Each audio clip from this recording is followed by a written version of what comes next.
Hey everyone! Welcome back to another stream. This is a surprise stream. I wasn't sure if I was going to stream tonight, but I am! We're going to play some NES games. Lots of NES games. A friend of mine actually came over to visit tonight. We went out to Starland and picked up some stuff at the game store. We went to Second and Charles afterwards, and we talked about a lot of games. One of which was Adventures of Dino Riki, which he apparently played growing up. And you know, I had never beaten this game, so we're gonna start with this game. From what I understand, it's a really tough one. I'm probably not gonna get very far, but I figured we'd just kick off the stream with this game in particular, just to try it again. So, am I playing the NES Mini? No, I'm playing on an AVS. Which is actually how I always stream NES. Although I did do an NES mini stream when it came out. That was pretty fun. But yeah. So, yeah, I didn't get any of, like, the slides together. So people that did super chats on previous streams, I will definitely have you guys on there and updated properly next week for Wednesday. So, yeah. Sorry I couldn't do that. But, yeah, I'll definitely make sure that's updated next week because you guys deserve the shoutouts. You deserve the credit. Yeah, let's go ahead and get into here. My right hand is really acting up right now too. I consumed copious amounts of alcohol last night, which I should not have done, and it's catching up with me. I've got some serious case of like carpal tunnel or something. But we'll see how we can we'll see if we can make do here. So thank goodness that stream is going good. I'm confused, Gotcham. You're confusing me. Yeah, stream should be working. I'm running this stream at a very high bitrate, actually. Sorry, I'm pouring some water too. I'm running this stream at a very high bit rate too, because I'm on my new internet. I'm on fiber optic internet now, as opposed to cable. So, hopefully this looks nice and crisp. Yeah. So Freddy, welcome back. Good to see you again. Right now, you're playing some Unreal Tournament 3. Oh, I love UT3, man. I actually played that a lot on PC. Alright, let's go ahead and hit start. Never played Dino Riki, but for some reason the main character reminds you of Amagon. Yeah, actually, he reminds me of Amagon too. So yeah, it's a vertically scrolling shoot 'em up.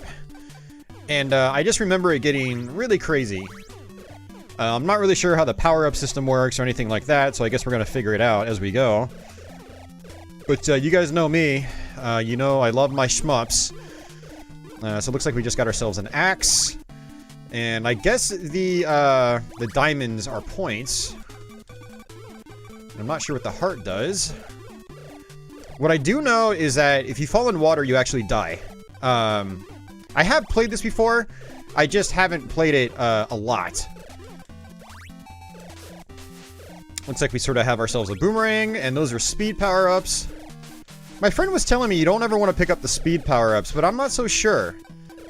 I mean, some strategies in shoot-em-ups is to be able to move really fast, just to get out of the way.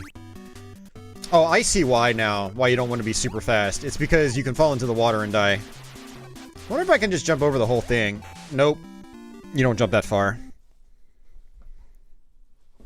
This game kicked your butt. What's going on, David? Welcome back. Yeah, I heard it's a tough one, which is kind of like why I wanted to start off with it, because I want to get better at the game. It's one of those games I feel like I should be able to complete. Ooh, that was a hidden item. Oops. Okay, this is going to take a while to get used to these platforming sections. Hey, Akela. Yeah, it's good to see you again, man. We definitely missed you on Twitch this week.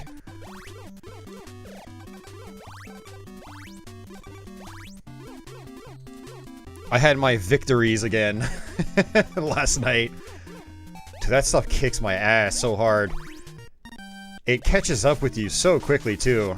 So, I'm gonna have to start just drinking, like, 1 or 2 at a time. Like, in a session. Not the whole thing. Ugh. Okay, so yeah, I'm seeing different types of weapon power-ups. I like this one. You woke up and saw music. Oh, Lord. Yep. It was one of those nights. I passed out, apparently, and left the stream running. It's so bad. Oh, man. This game actually seems pretty fun so far. And what's nice about this attack is I can just hold down the button, it seems like. Still don't know what, like, half of these icons are doing. I wonder if this is just maximum firepower. Yeah, they stopped making Unreal Tournament games because Fortnite just really picked up. But you can still get the alpha version of Unreal Tournament from 2014 and play it on PC. It's free on the Epic Games Store. So I actually played that starting last, yeah, about a year ago. And that was a lot of fun. Even though it's, you know, unfinished. Never will be finished, but it's nice that they still have it there to play for free. So if you have a PC, I definitely recommend checking it out. But yeah, I played a metric crap ton of Unreal Tournament 3. I didn't mess around with the single player, but I played it online. Primarily just deathmatch. That's always been my go-to for arena shooters like that. Unreal Tournament, Quake 3 Arena, you know, it's all about the deathmatch. Yeah, a lot of people didn't like Unreal Tournament 3 at the time, but I really enjoyed it. I got sucked into it. Oops. Oh man, that is tough. Hey, Cryogentics. Love this game. Dino Riki, yep.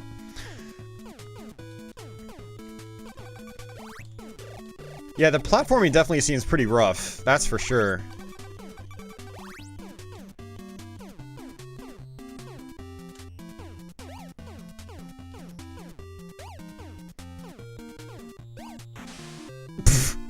Oh my god, dude.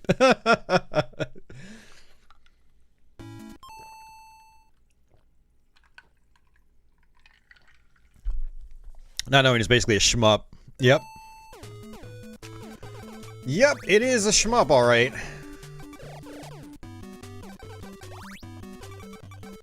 Yeah, a lot of people I don't think realize that about this game. It is a shoot 'em up.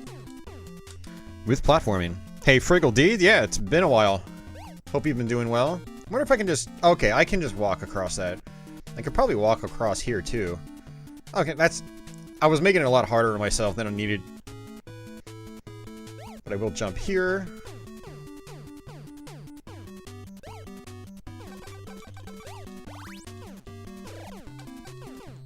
I wonder if you die if you touch the enemies.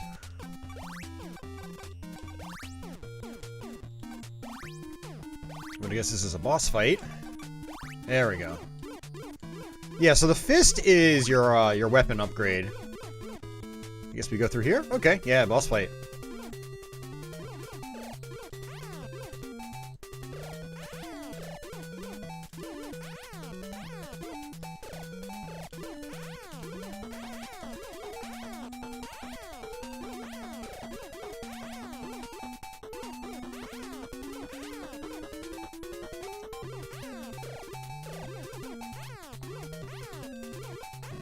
Nice. First boss down. You just been working on Green Beret Arcade? Yeah, nice.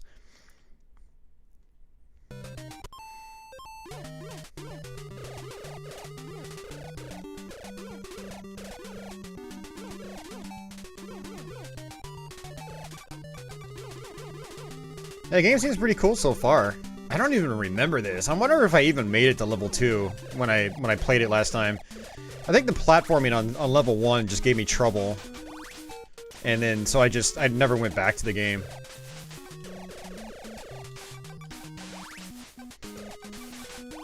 Yeah, it's pretty cool. I like it.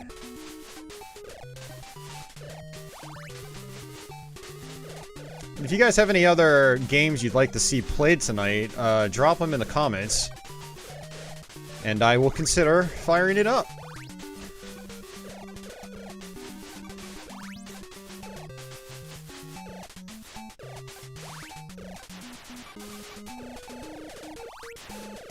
Yeah, I would definitely like to focus on some games that I haven't played a lot of. Like Dino Riki is one of them. You know, I've been wanting to dive back into NES games quite a bit for a while. Oh god, X-Men. Jeff. Oh man, that game. I should fire it up anyway, just for shits and giggles. I actually played that one as a kid. I think a lot of kids actually played that one growing up. A lot of people owned it for some reason. I guess it's just because X-Men was a popular, you know, popular franchise. Popular IP, I should say.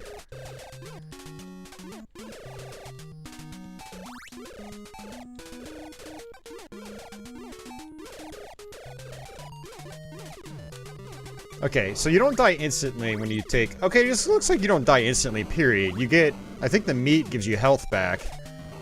And so you've got hearts that you can use.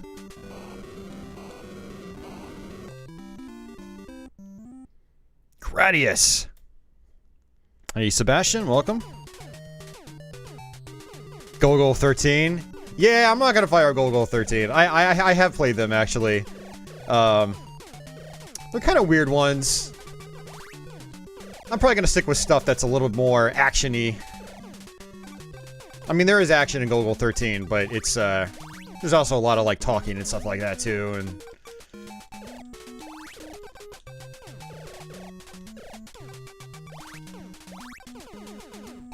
Yeah, I don't think... I had the, which one was it? It was the one with the silver cover. Top Secret Episode or something like that. I had that growing up. So I did play it quite a bit. But I don't think I ever was able to finish it.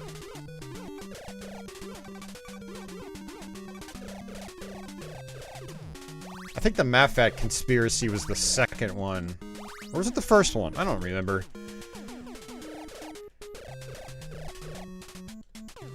If I'm thinking of the right thing, anyway.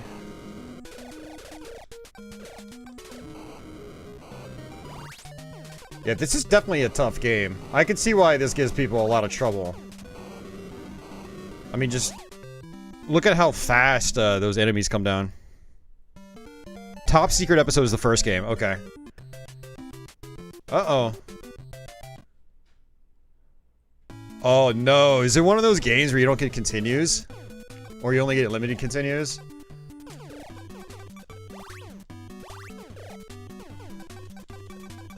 Okay, we'll do one more attempt of this now that I'm kind of warmed up to it and I kind of understand what's going on. So that's firepower upgrades. If I end up learning this, I'll probably end up doing a Let's Play of it. We'll see how well I do. Yeah, so it looks like your hammer here is stage 2 of your upgrade cycle. And getting a speed boost or 2 seems like a good idea. Okay, this is weapon level 3. Yeah, I guess the idea is just to get that spread shot. When you get that spread shot, you don't have to mash the button anymore. You just hold down the button. So it seems like you want to get this and just keep it.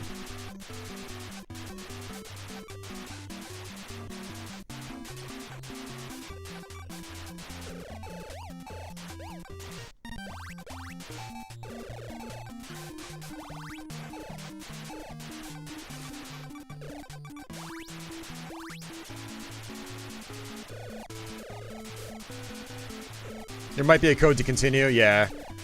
There might be. Well, like Adventure Island, where you've got to find the Hudson B and then do a code on the title screen to continue.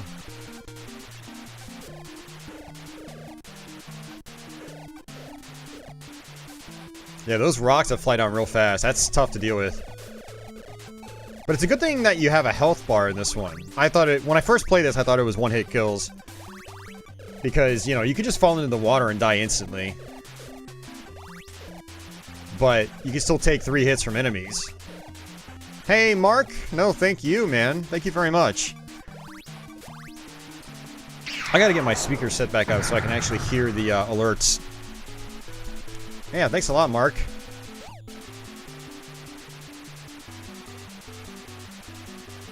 The platforming is definitely rough. Oh, I can... Oh, I had wings. Okay, that's interesting.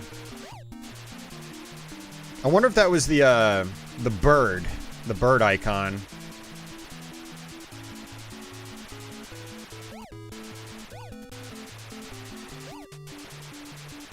Oh, this is actually really bad. Oh no, I can jump to the left. Okay, good. Whew. I got scared there for a second.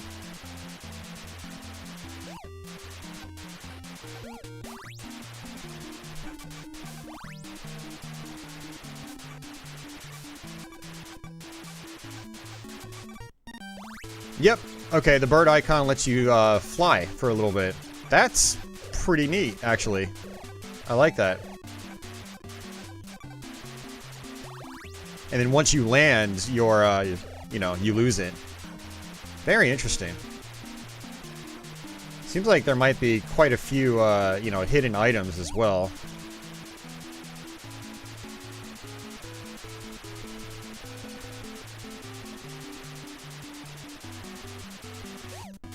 This game looks pretty decent, too.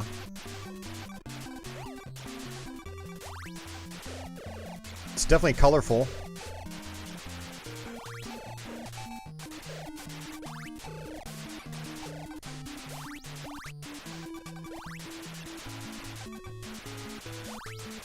Alright, boss time.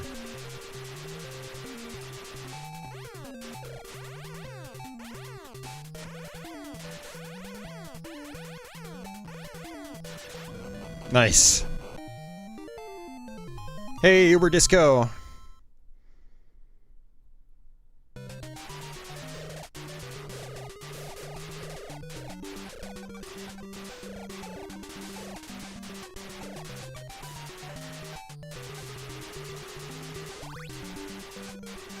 I have not. I should try that sometime.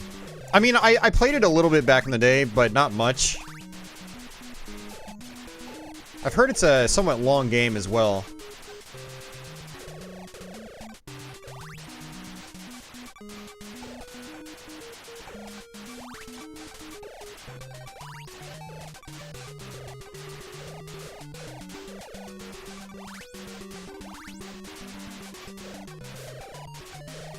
Yeah, staying upgraded here is definitely helping out a lot.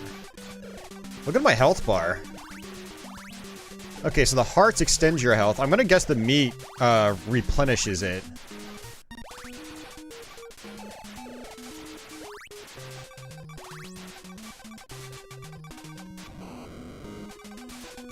And shooting the icons doesn't seem to really do anything.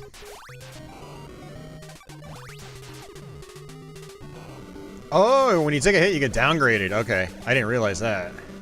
That actually makes sense.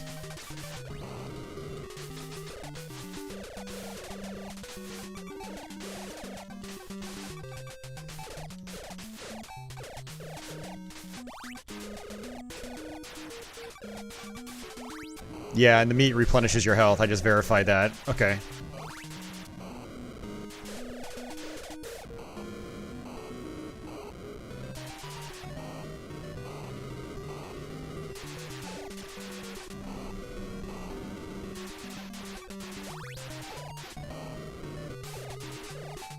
I wonder how much harder this game gets. This definitely seems like an NES hard game.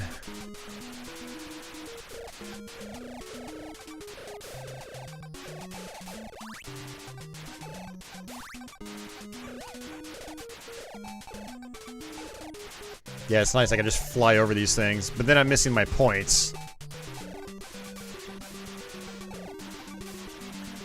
I want those points.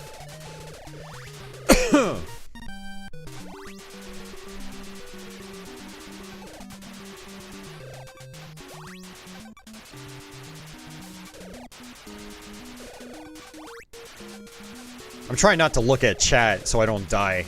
It's definitely a game where it seems like you have to really focus.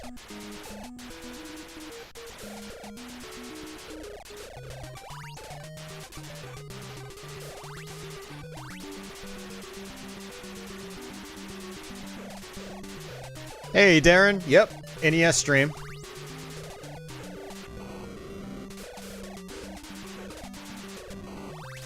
Another heart.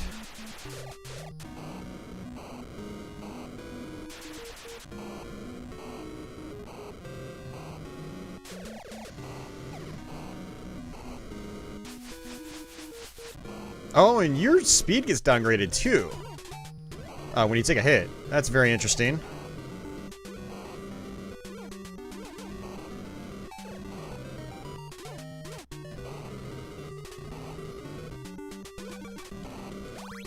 Haha, nice. Okay, nothing hidden there.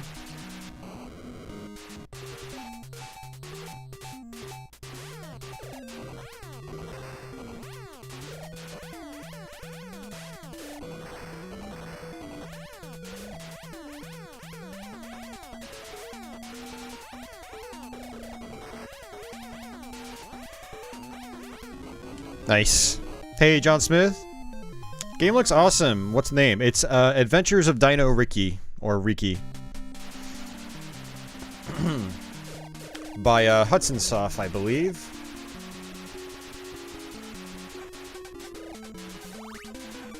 Hudson made some great NES games.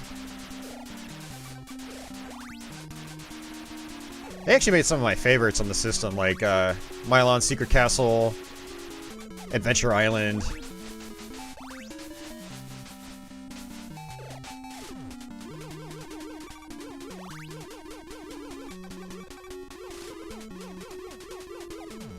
Yeah, this is tough. Okay. That's rough. I pretty much need max firepower to get past that. Damn it, Jeff. What the hell is a czar? What country is that from? Hey, Venom. Brian? Let's see. Let me scroll up chat here real quick. Adventure Island was the first game you owned. Very nice. I actually wouldn't mind playing that just a little bit. Yeah, but there's a code just to do the shmup sections. Wait, what are we talking about? What game are we talking about? Oh, Legendary Wings. Yeah. Yeah, I haven't played a lot of Legendary Wings. Alright, so of course Joel says Castlevania 3. I'm probably not going to do Castlevania 3 because we did that in October. And I might actually revisit that as a dedicated Let's Play soon. So, but of course Jeff says X-Men, Gogol 13, Gradius, Legendary Wings. Hey, hey Lord, thank you for that. Very, very much appreciated. Continue codes for Dino Riki. Hold right, hit start at the title screen to continue, or hit up plus start at game over screen. Okay, so right plus start. Yeah, I held down A and pressed start, kind of like Super Mario Brothers, but that's a Mario Brothers thing. Okay, so right and start. Awesome. Contra. I wouldn't mind a quick run of Contra, actually. I haven't done that in a little while. Gyrus. Oh, Gyrus is another good one. Okay. Some good recommendations there. I don't think I've ever done Gyrus on my YouTube channel. So Legendary Wings, Gyrus, Guardian Legend.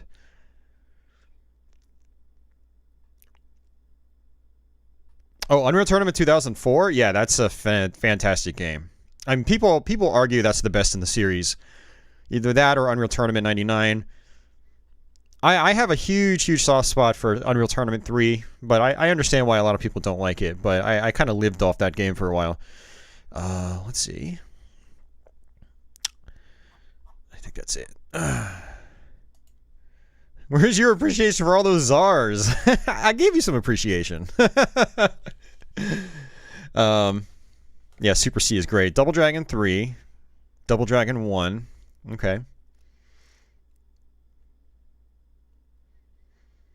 Next up, Doom 64. Yeah, Doom 64 is fun. It's a good game.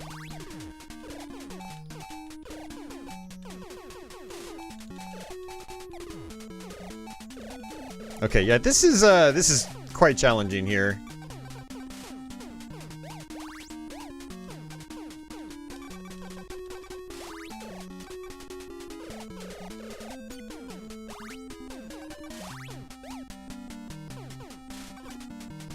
Alright, I want to come over here. Yo! Oh, Red Zero Ranger with the $5 Dragon Spirit. Unfortunately, I'm not going to do Dragon Spirit because Namco's kind of weird with their games. I've gotten copyright claims from them, so I'm not going to do that. That's something that I'm going to have to try to do, like a test gameplay video on a side channel and see if I get claimed, and then do it on this channel. I love NES Dragon Spirit. That was actually one of the earliest shoot 'em ups I ever played.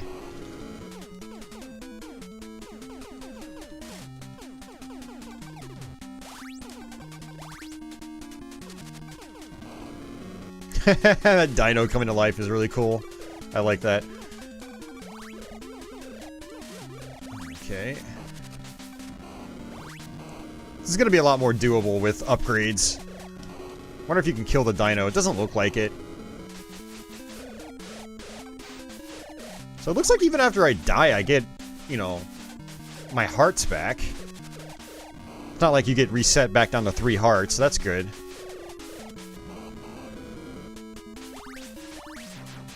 Oh man, I'm so fast. Which might actually be handy on this section right here. With these guys. I keep forgetting that when you jump, you lose your momentum.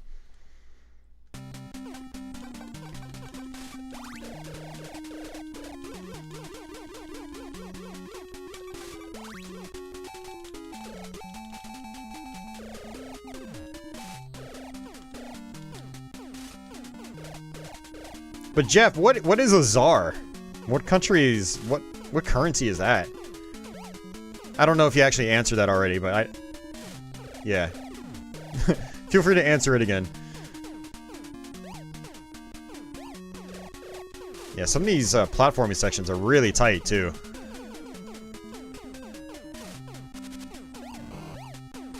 I got stuck on the Dino.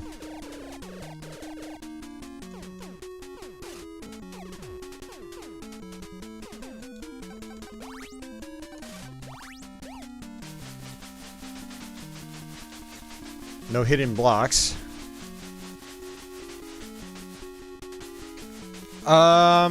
I would like both. Yeah.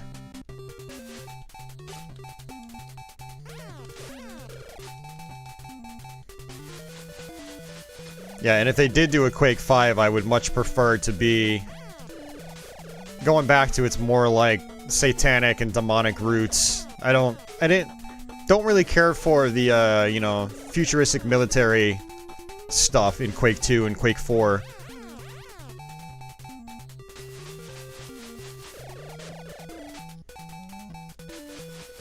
Of course, if they did do another Quake game, there probably wouldn't be any multiplayer because they've already got Quake champions.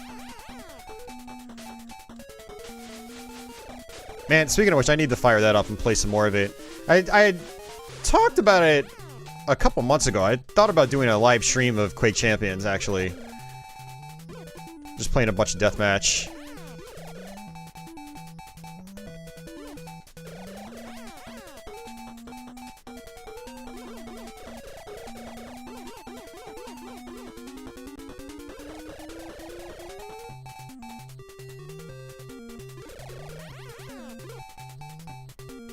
I'd love to do an Unreal Tournament 3 stream as well, but I don't think anybody plays the game. I don't think I'd even be able to find a match. Yeah, me too, Venom. Yep.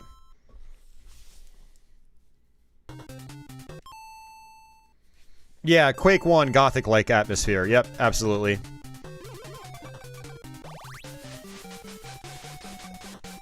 Gunnack. I haven't played Gunnack in a long time.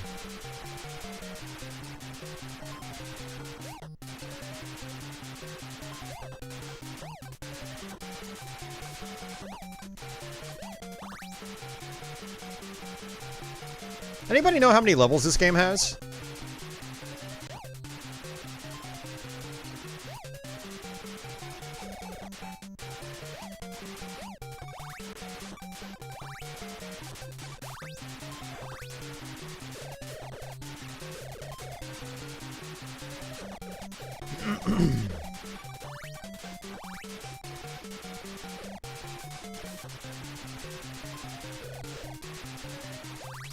Okay, so the stars clear out all the enemies. Okay. I just now realized that.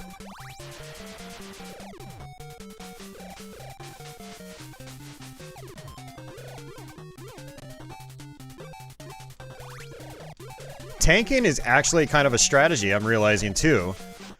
Like, it's good to intentionally take hits to downgrade your speed, for instance.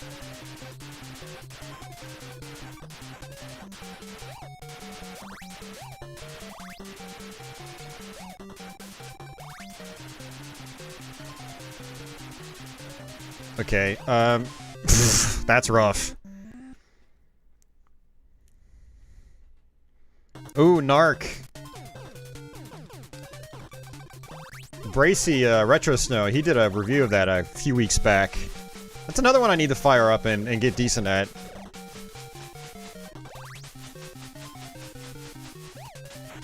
Oh man, that checkpoint's kind of far back, too.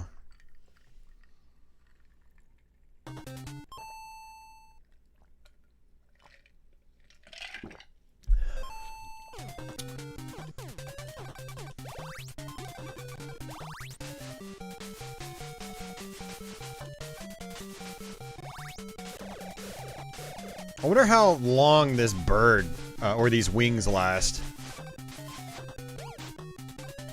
I'm just gonna hold down the button and hope that it just lasts a really long time.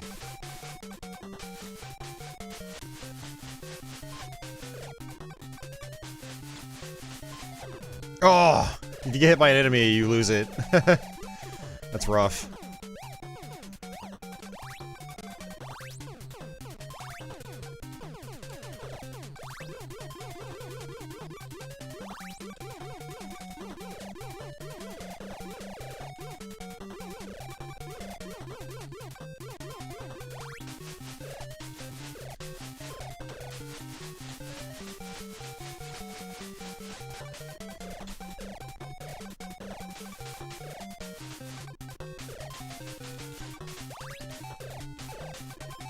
Okay.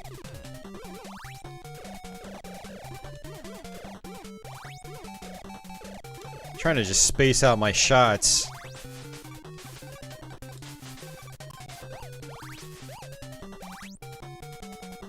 Alright, I'm not sure how I'm gonna handle this.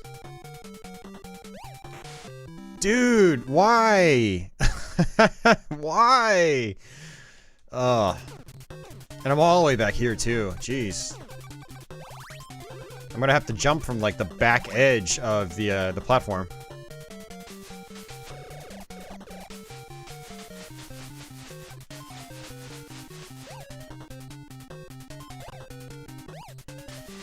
I missed the wings as well.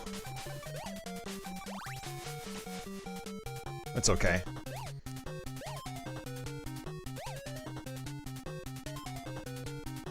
He looks so happy though. Look at that guy. Look at that smile on his face.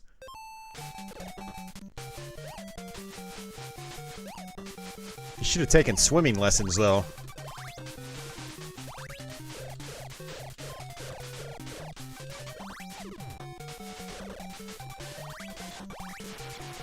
Alright, there we go. Maxed out.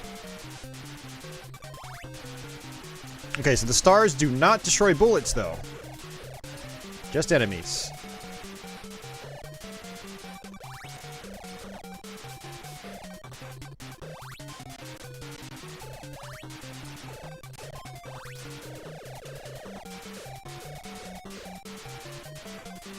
Actually, you know what? I'm gonna take a hit.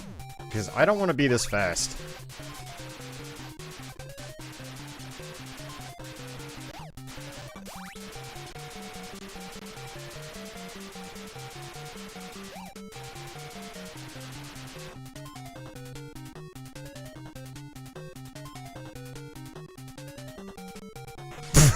God damn it, man. That's mean. That's just mean. This is Dino Riki, yep. Mm-hmm. Yeah, it's a lot like Nightmare. Yep. That's a fun game.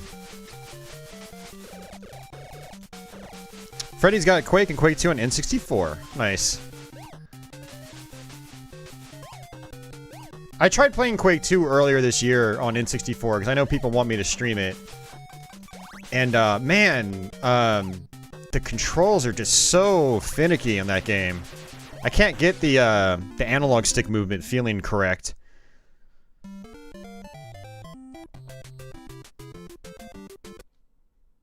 Nope, I did it wrong. Shoot. Alright, well, that's that. We'll switch games. But yeah, I'm definitely gonna come back to this and try to practice it some more. And, maybe you guys will eventually see a full Let's Play of this game. But I'll definitely have to probably save state practice some of those platform sections just to get those consistently. Let's see, where's my changing games slide? I don't use this slide very often. Alright.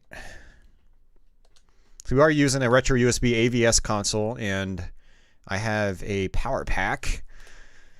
Good old classic flash cart. Have I tried Quake 2 on PS1? Yeah, I actually played that one a lot. And I do own that. I do need to go back to that and try to finish it again so I can stream it. Hey, Jack. Wizards and Warriors. Hell yeah. King's Knight? Yeah. Oof. King's Knight is a rough one, man. I watched Solid Nate play that a couple years ago. And he got me to fire it up again. And man, it's rough.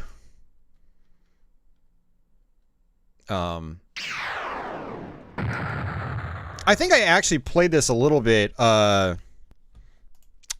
think earlier this year, or is it sometime late last year, I did a NES clone system stream where I played, Jeff, thanks, man. It was the Generation Next console, and I picked up like 10 NES carts from Starland, to play on that stream, and because the Next systems, they don't like flash carts, and King's Knight was one of them. We'll do a quick round of this. This isn't long at all, so King's Knight's kind of interesting. Your characters have to get upgraded with power-ups and whatnot, and you need to find special items as well in order to even be able to do the final stages in the game. These arrows either deplete your health or give you health.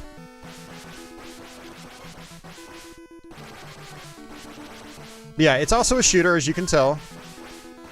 And for those of you guys that don't know, this is actually a very early Squaresoft game.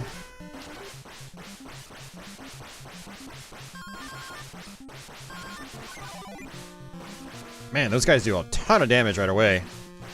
Alright, so this right here is a weapon upgrade. Definitely want that. And that makes me speed up. Oh no, I got crushed! I got crushed! Rayjack is dead. Well, I just completely killed whatever run I could have had going. But yeah, it's kind of like the same thing for all the characters, just with, you know, different level themes. But same deal. And then basically what ends up happening is you take all your characters in and they combine into one big group on the last level. Or last levels. And the game is really obtuse, actually. It's like kind of cryptic on what you're supposed to do at the end. It's one of those things where, like, I'm gonna have to eventually look up a walkthrough to figure out what I'm supposed to do.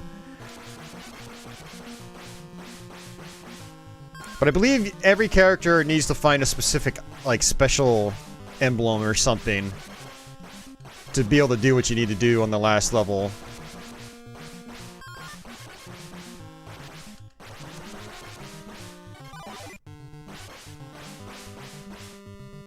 Alright, that's a weapon upgrade. I need that. Man, these guys hit so hard right now.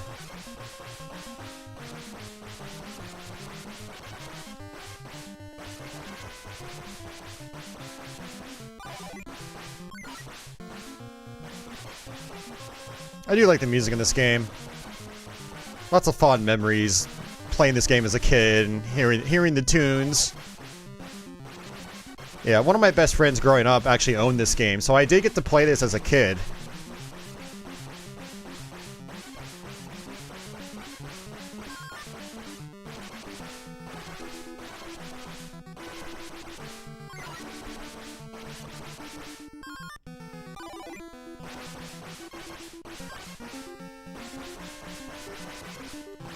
Yeah, so you can also go underground and go through a dungeon, and you fight a little boss there.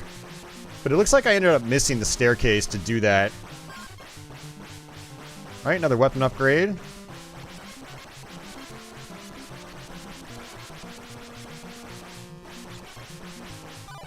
Alright, now I'm much more powerful. So your shots will actually start cutting through multiple objects, and that actually feels really satisfying. Just like ripping through the terrain.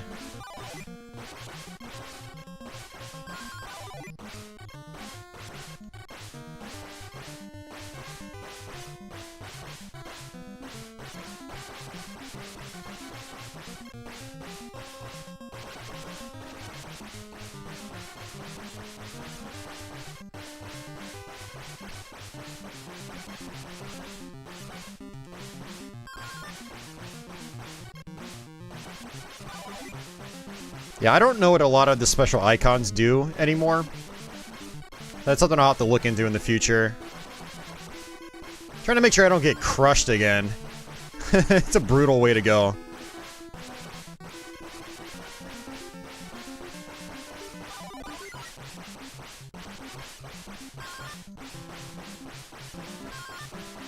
Alright, nice. Got through the level.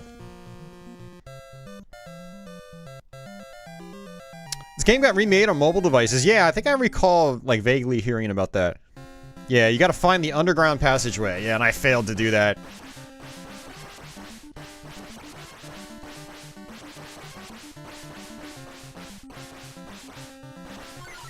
Yeah, a couple years ago, I was trying to save state practice. I think it was actually sometime last year. Trying to figure out where the important item locations were. Like, there's the stairwell. Which I need. But I thought he had, like, a weapon upgrade nearby, too. I don't remember.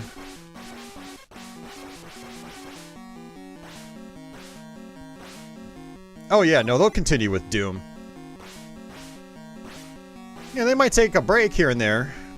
You know, one thing that's nice about Doom is they don't crank out new games every year. You know? But when they do, you know, when they do release them, they're really damn good. You know, they take their time with them, and I like that. I don't want to buy a Doom every year like it's a Call of Duty game or something.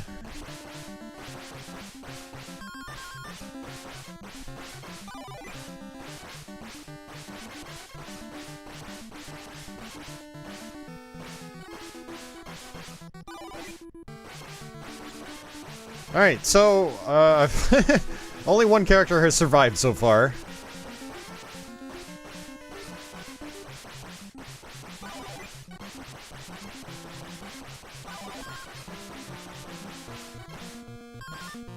Uh-oh, that's bad. There we go.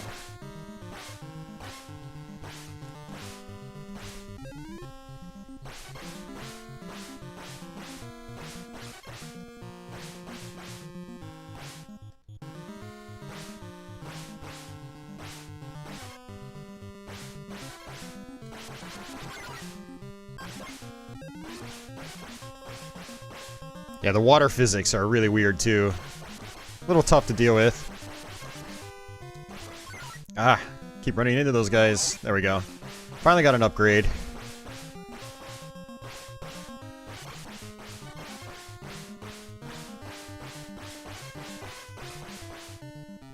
And I want that. And I want that. Oh! I think I got hit by his bullets and I died. And that's pretty much it. We're going to be thrown into the last level with just this guy.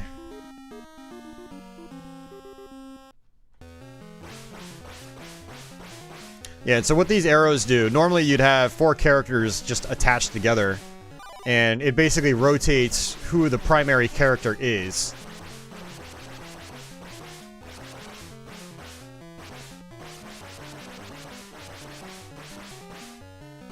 But this level is such a pain in the ass when you got your full group, because you're such a massive hitbox. So, this is one of those games I'm gonna have to watch, like, a really good long play of it to really figure out what I'm supposed to be doing and how I'm supposed to handle this level. But I remember trying this level over and over again, and I just kept getting wrecked.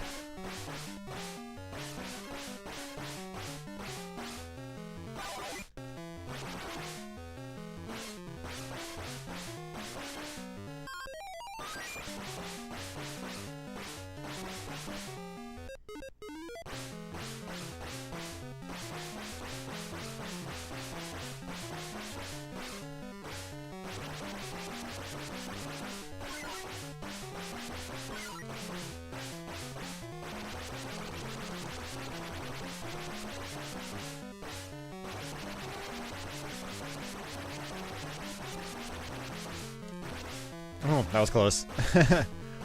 Yeah, so this part right here, you'll basically get to a dead end. And you need to use some kind of special spell or something like that with all your characters. And, yeah, so basically you get blocked in like this.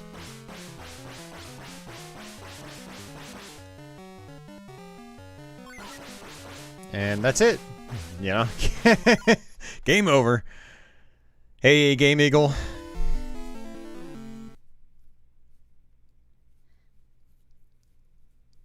It's all good, Darren. I'm glad you enjoyed it. I like King's Knight. Like I said, this is a game I actually grew up with, so I do have a big soft spot for it. But I do understand why a lot of people don't really care for it.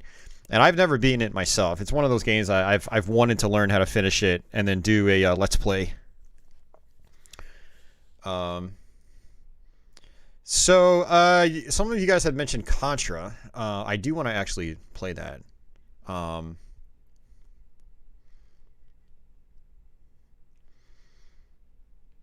Let's see if we can do a rifle-only run. That'll be fun.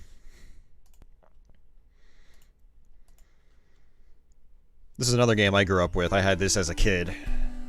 Lots of nostalgia tonight, actually, come to think of it.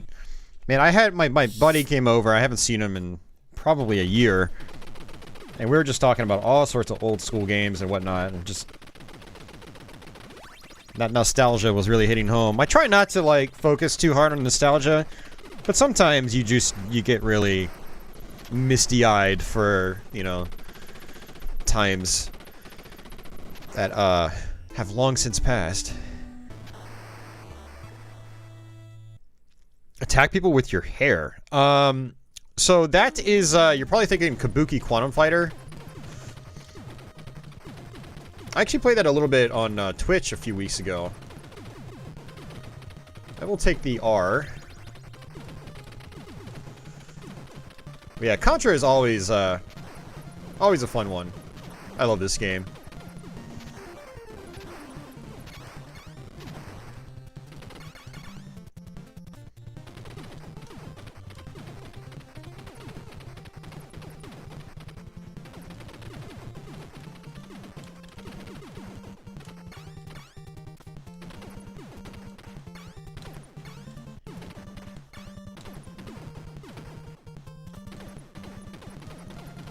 Yeah, doing rifle-only runs it's very interesting.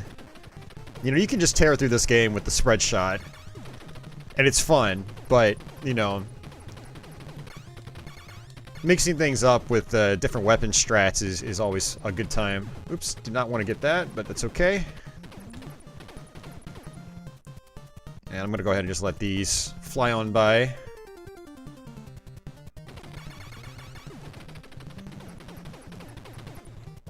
No, I don't think I'm gonna get that. I love being able to do mid-air jump controls in this game. You know, if you think you're not gonna make a jump, then you can just, you know, turn back around. I actually did a rifle-only run of the second loop on my Let's Play for this game. That was a few years ago.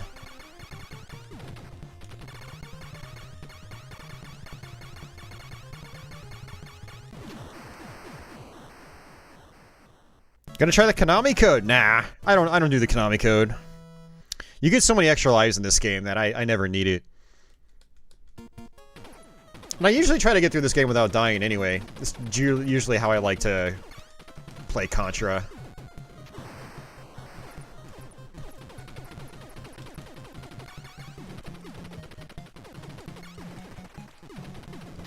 You're never good at this game, so you either use Konami code or 2-player. Yeah, a lot of people did. And still do.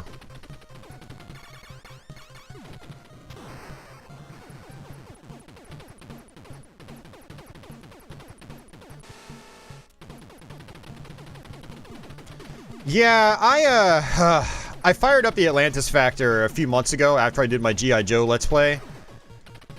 And they were freaking detonator missions again. I was just like, oh, you gotta be freaking kidding me, man. I hated those missions in the first game. I don't usually hate, you know, parts of games. Old school games in particular. But I hated the detonator missions. They were such a buzzkill. Especially the last one. Ugh. Ah, great.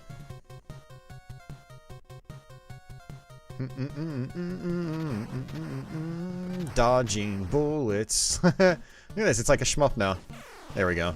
I actually wanted to die, so I could go back to my rifle. Hey, Jeff Metal, thank you for that, man. Hey, Austin, hope you had a good turkey day. I did, man. Thank you very much.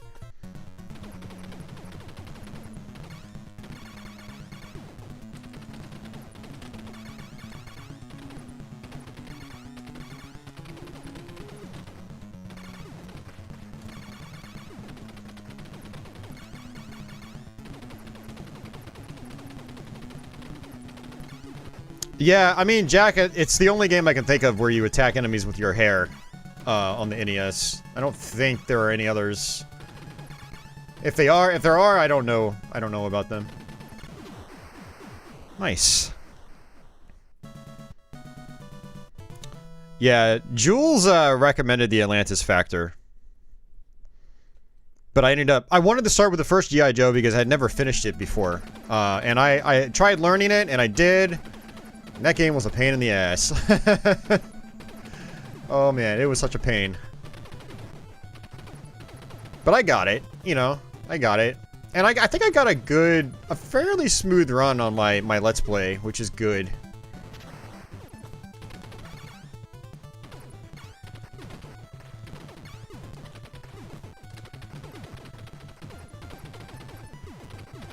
Alright, I will take this. And that. It's basically invincibility.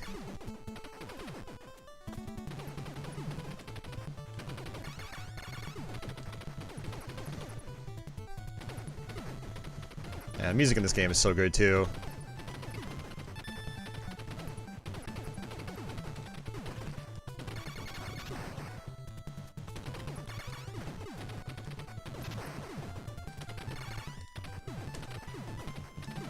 One thing I love about NES games is, like,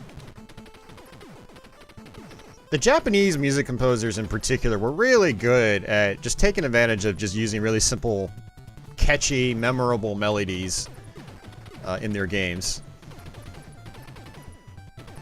Just all these years later, I still think the soundtrack in this game is great.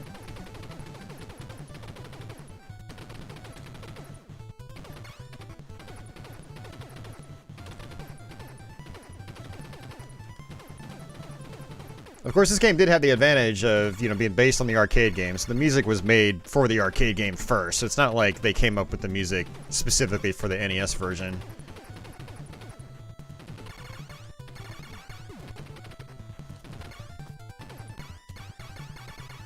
Man, the tunes just work really well on this hardware, though.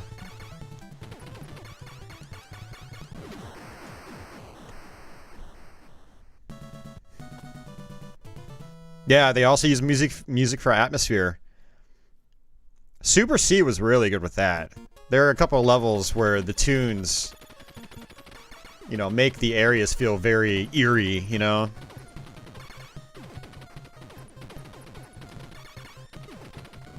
There we go. This is one ugly motherfucker.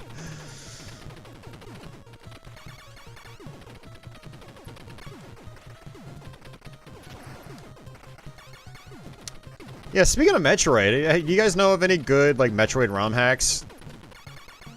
I think that's something that would be interesting to play one day on stream, is try some, like, Zelda and Metroid ROM hacks. Because, like, I kind of want to play Metroid again, but I don't want to play Metroid again, like the original. I'm just not really in the mood right now. But I would like to play something on the original engine that's just, you know, different map layout or something.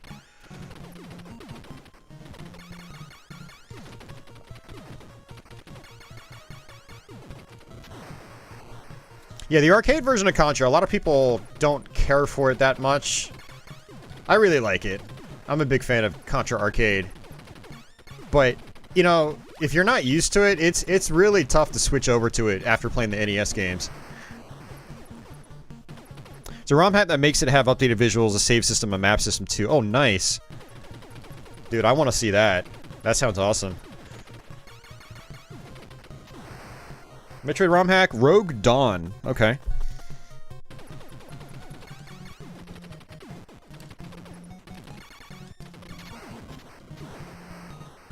Yeah, I actually downloaded a Super Metroid ROM hack earlier this year. Because I did my my YouTube stream of Super Metroid. And I think I had ended up downloading like this sort of expert mode, like a hard mode version of Super Metroid. It seemed very interesting. I want to go back and play it some more. I forgot what it was called though.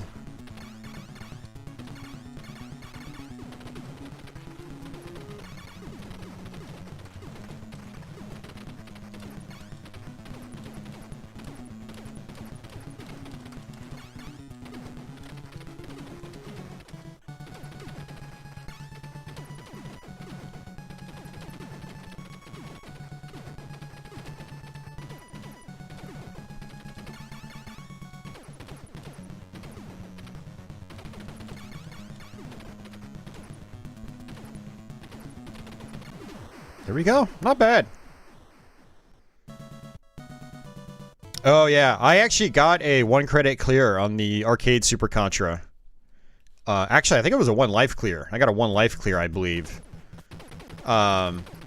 I did a long play video with commentary on that. That was earlier this year. I would really love more people to check that out, because I'd like to do more videos like that. It's got actual video editing and stuff like that. You know, zoom-ins on parts that I'm explaining, things like that. So go check that out if you guys haven't seen it. It's not very long either. It's like 16 minutes, I think. Super Contra's a really short game. Oh, I can fall off. I wanted to see if I could fall off. And I could. That was for science, guys.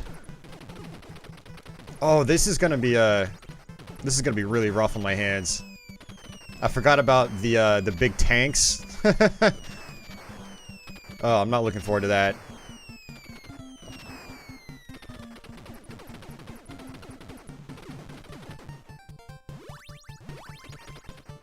I had an R land on top of me. Glad that wasn't a spread shot.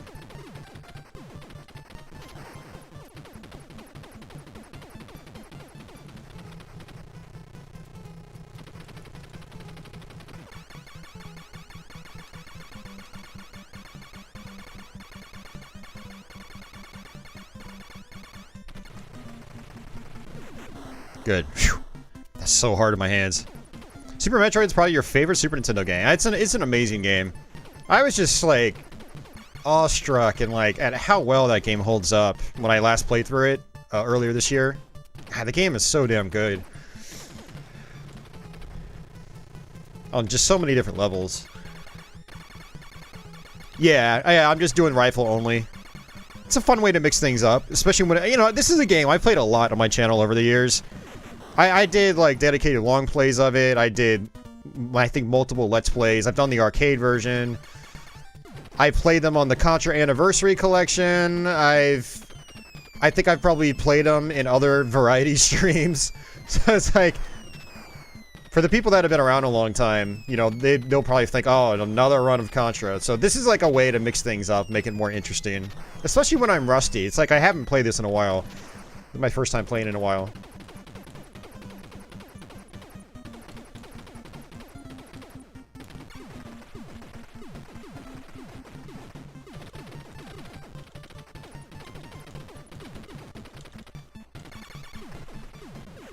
Nice.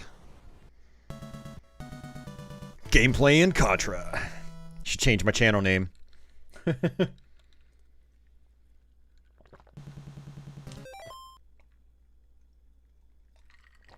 Oh, push play, I just saw that. Up, up, down, down, left, right.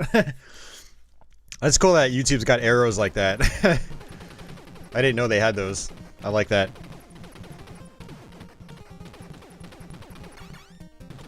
Oops, that was my fault.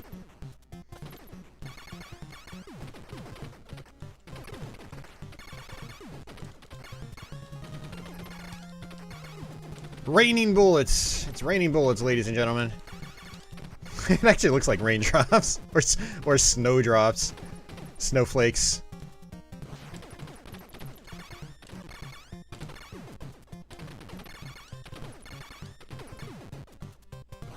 Yeah, as I've gotten older, I've got really good at like button mashing really quick, getting like a fast 4 shots. Looks like you can only have 4 shots on screen for your rifle anyway.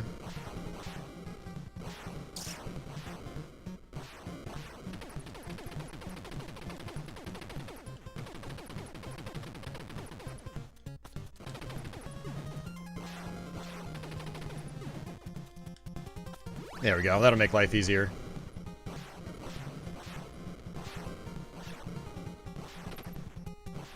Can I make the jump? Very tight jump.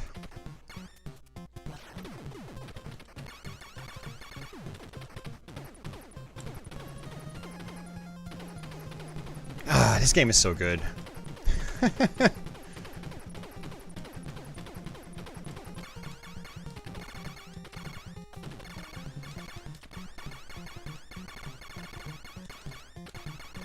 There's always a nice effect, too, in games like this, where enemies change colors, indicating how much damage they've taken. It's a really good design choice that I wish more games did.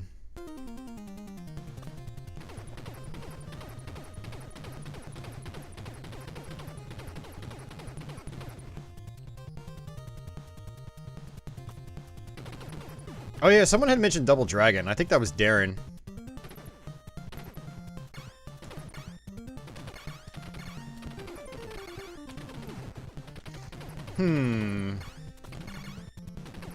Do I play Double Dragon? I'm trying to think of the last time I played Double Dragon.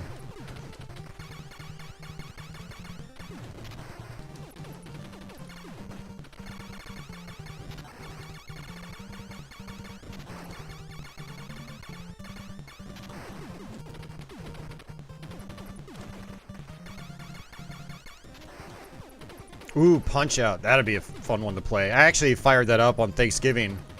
My parents have a Wii, and so we got out Wii Sports. We played bowling, which was a lot of fun. But I had also downloaded some Virtual Console games before it was taken offline. So I had Punch-Out on the system. I played a few rounds of it while I was there. That was fun.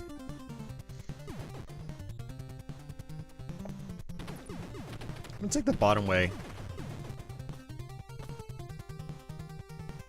Okay, good. Whew. Just enough time.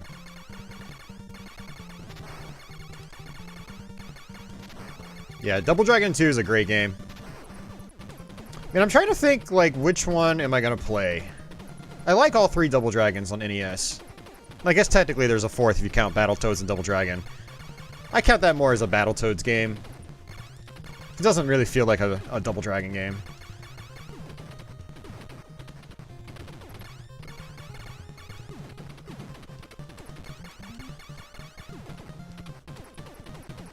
Alright, we're almost at the end of the game, guys. Yeah, decently smooth run. I died a few times. It's not a big deal. Still have 4 lives.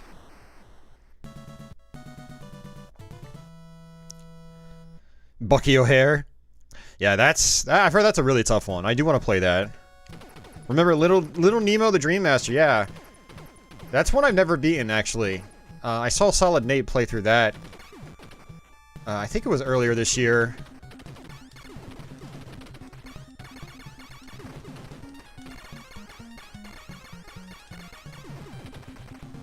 Yeah, and it reminded me that I need to go through and try to do that game. I know people would like to see a Let's Play of it.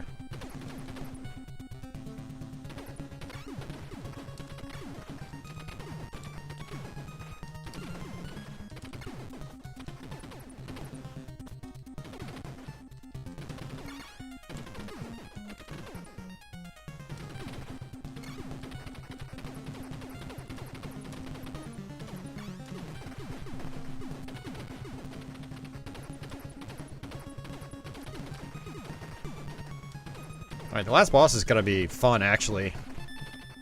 Another extra life. Last boss is probably the toughest part with the rifle. Just rifle only.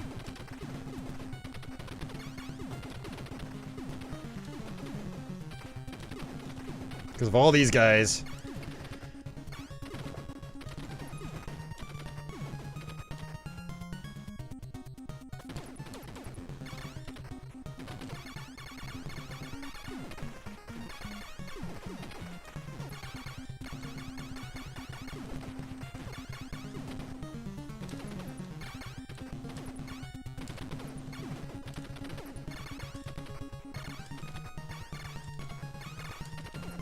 Oh, that was close.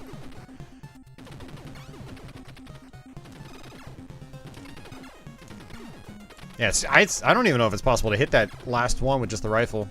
I'm trying to, and yeah, it's just going right by. Flawless victory. Fatality. Well, speaking of flawless victory and fatalities, I bought another original Xbox on Thanksgiving. So I have to test it out, make sure it works. But the store said it worked, so they tested it. So I'm going to try to do those Mortal Kombat streams sometime real soon. Remember, Will Haynes had donated money to get them. So I ended up buying Deadly Alliance and Armageddon. Not Armageddon. What was the second one again? Deception. Yeah, Deadly Alliance and Deception. Get to the chopper. Ooh, Ninja Gaiden 2. See, now I kind of want to play that. I love that game. Damn, I might actually do that.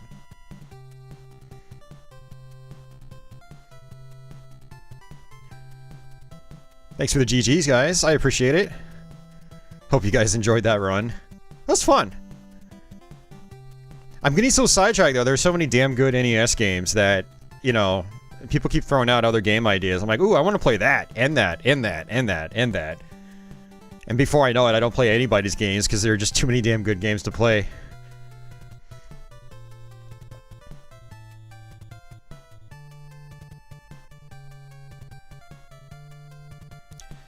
Yeah, Nintendo brought it over. Yeah, they brought over R-Type, which was awesome.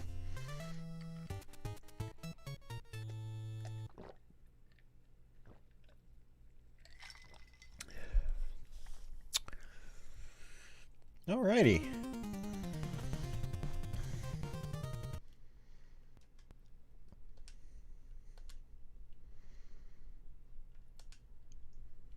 Let's see. I did say I wanted to play more games that I haven't really messed around with much, but I haven't really been doing that much. We started with Dino Riki, but now we're doing stuff that I'm really familiar with already. But I do really want to play Ninja Gaiden 2 though, so we'll do that. This isn't gonna take long. This will be like 20 minutes maybe. It's a pretty short game.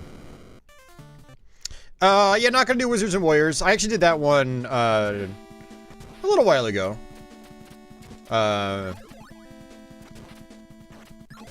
That and Iron Sword. I love Iron Sword. That was for Mark Havener. He had requested that one day. I was like, yeah, I can do that. I love that game.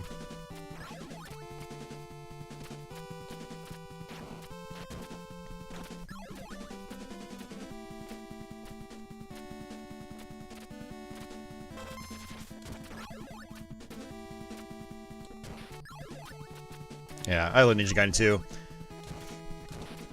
I mean, I love all three of them. They're all great games.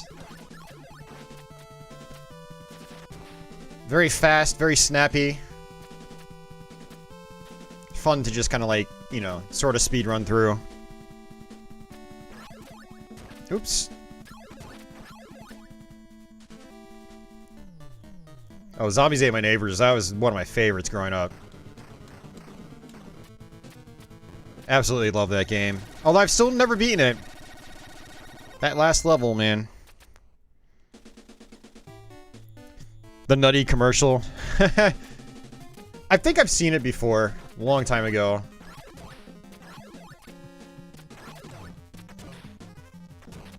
I might actually play Legendary Wings as well. Akela had mentioned it. He said that he hasn't seen me play it much. And that's true. I haven't played it a lot. I have played it on stream, but not on YouTube. And I haven't played it very often. It's another game I've wanted to try to learn.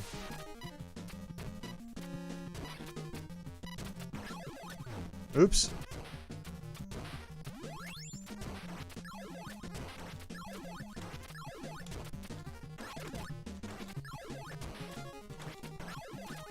Yeah, I'm feeling the Gaiden right now. Feeling it. Sometimes I'm not really in the zone with the game, and I just get knocked all over the place, which is fine, but I like playing well at this game. It's satisfying.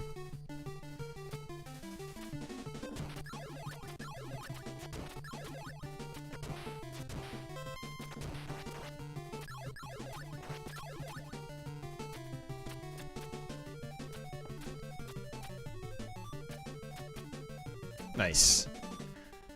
Alright, just use that. And then use this. And then swipe him, swipe him. Ow. Take a hit.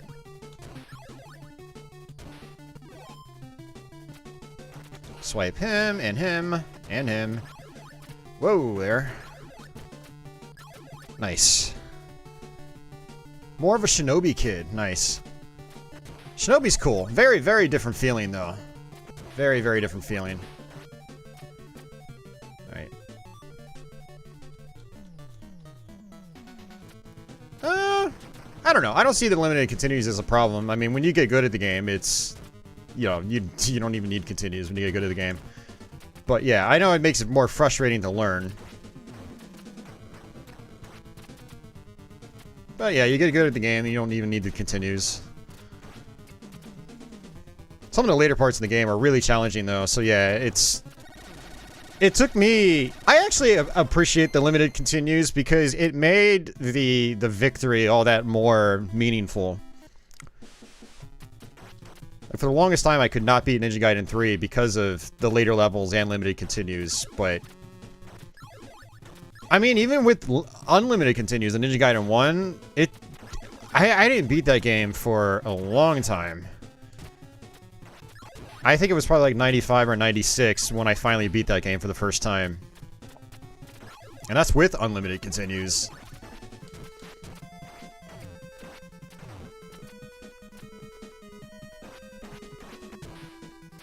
But yeah, Ninja Gaiden 3 was one of those games that took me a long time to get through. Actually, you know what? Now that I think about it, I'm thinking back to it. I think I actually beat Ninja Gaiden 3 before I beat the first one. Because I remember beating it at my friend's house, because he owned the game. Man, I'm not 100% sure, but I think I might have actually done part 3 before I did part 1. Part 2 was the first one I beat. My Mark Havener, who used to live down the street from me, he had the cartridges of 1 and 2. Hell, I think I beat part 2 before he even beat part 2. I think I beat the game at his house.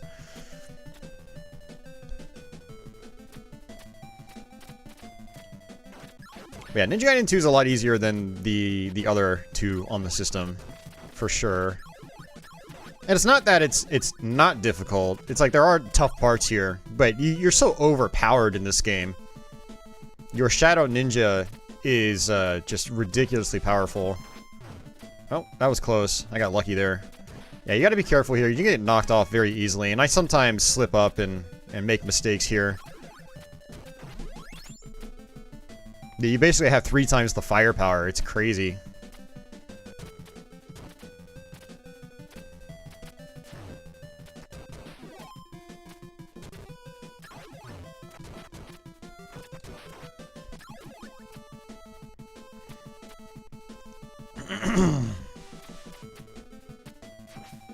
Oh yeah, patience is definitely very important in these games. Absolutely. Absolutely.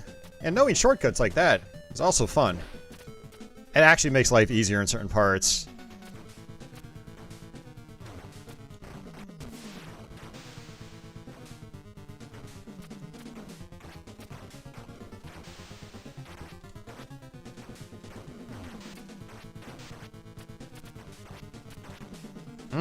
Man, I'm getting this. I'm messing this up. There we go.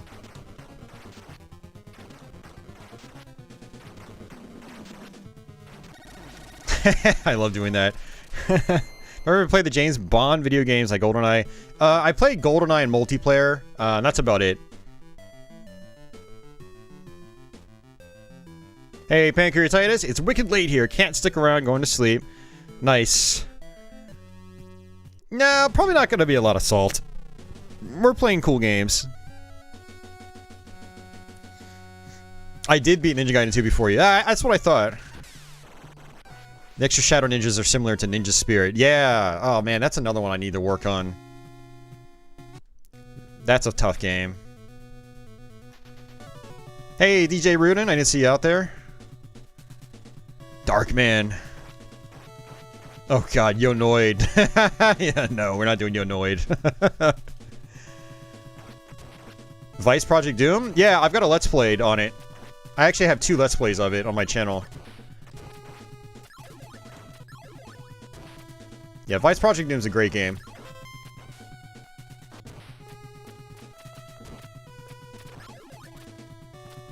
Oops.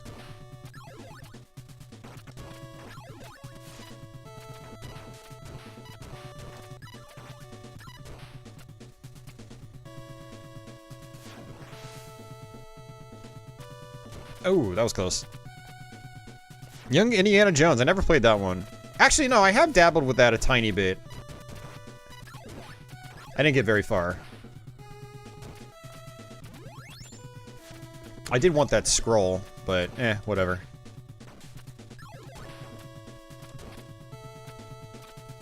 Yeah, so a couple fun shortcuts here. Or not here, but coming up in the next area. You can get yourself an extra life. And then you can also just, like, skip a section completely.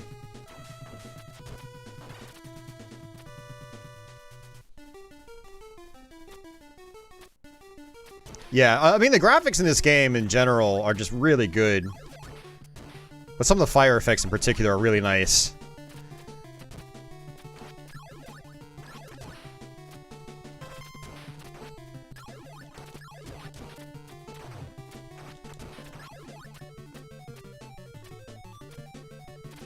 So this part you would normally, like, you know, take that route up.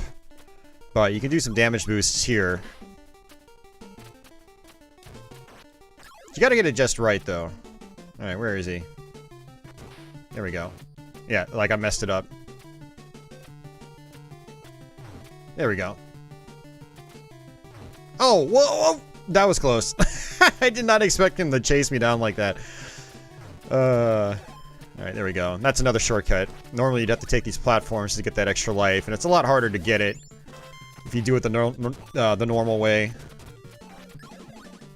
Oh, that's not good. We're dead. I knew that was going to happen. I should have jumped. I just fell down. But you can just get it again. Yeah, one of the other things that makes Ninja Gaiden 2 easier is that you get so many extra lives in the game. Like, I've got 7 lives right now.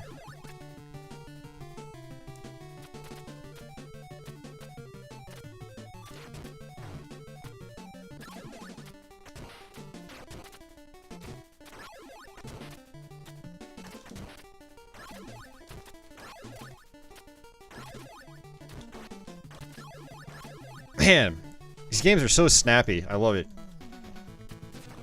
Well, unfortunately, I lost my Shadow Ninja, so I gotta do this the long way, unfortunately.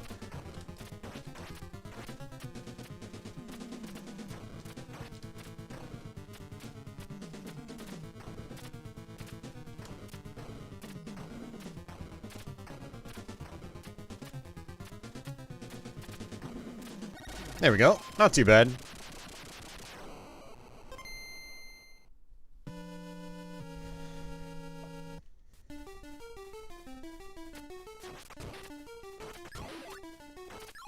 Alright, there's one.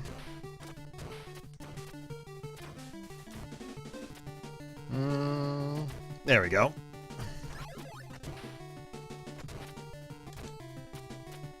Yeah, patience definitely helps in these games. I don't know if I can get that. Okay, I can. Cool. Oh god. Yeah, Dragon's Lair had really good animation, but man, that game is a pain in the ass.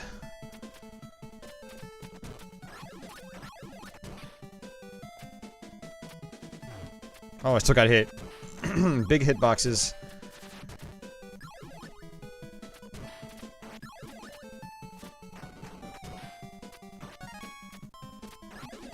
See if I can get this extra life. Oh, I missed it. That sucks.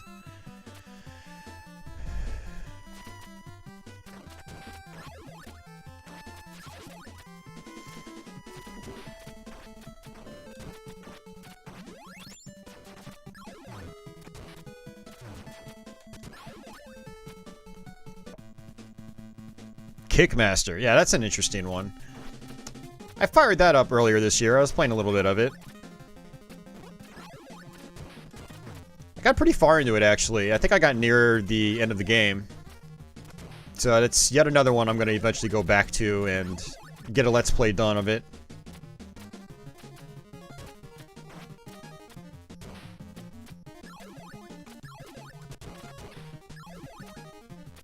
Actually getting close-ish to the end of the game. Probably about, I don't know, 65, 70% through the game. Like I said, it goes fairly quickly. You can get into a groove with this game, you can just rip right through it. Ooh, oh, I did not mean to do that. I got lucky there. I thought I was gonna fall down.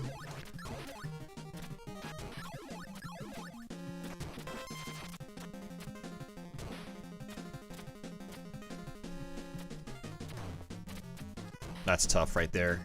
Dealing with these like small hopping guys it's tricky. You gotta get your attack timing down just right.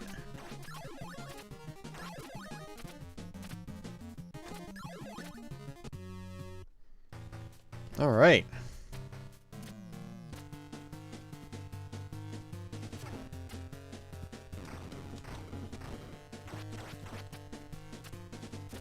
A lot of times you'll see me just jumping straight up. It's to get my ninjas lined back up in the right direction. They basically follow whatever you're doing. They mimic whatever you do. Yeah, they're not insta-death spikes. That would have made this a lot more challenging. Honestly, I'm kind of surprised they aren't insta-death spikes. Same in Ninja Gaiden 3, they don't kill you instantly. I don't think there are any spikes in Ninja Gaiden 1. I'm trying to think. I can't think of any spiky areas. Hey, Leonard, welcome to the stream.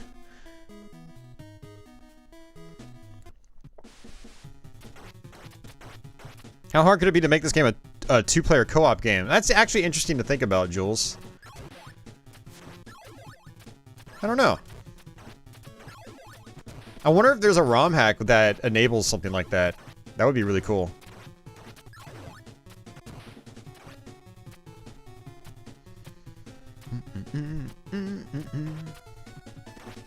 Oops. Man, I'm starting to get real sloppy here. It's okay.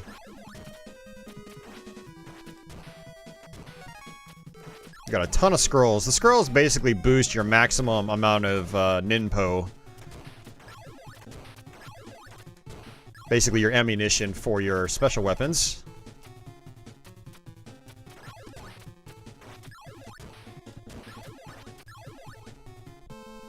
Pick up anything during Black Friday? I did, not as like you know, anything on sale. Well, that's actually not true. I bought the Neo Geo Mini. It was on sale for 60 bucks on Amazon with 2 controllers. So that's gonna be coming in the mail. We'll probably do a stream of that. That'll be a fun stream. I wasn't planning on buying one, but I've got most of the other minis, and so it's like, you know, I'd like to keep building that collection. And they make for fun variety streams. So yeah, I did get that, actually. I did actually buy some other stuff, too, but they weren't, like, Black Friday sales or anything.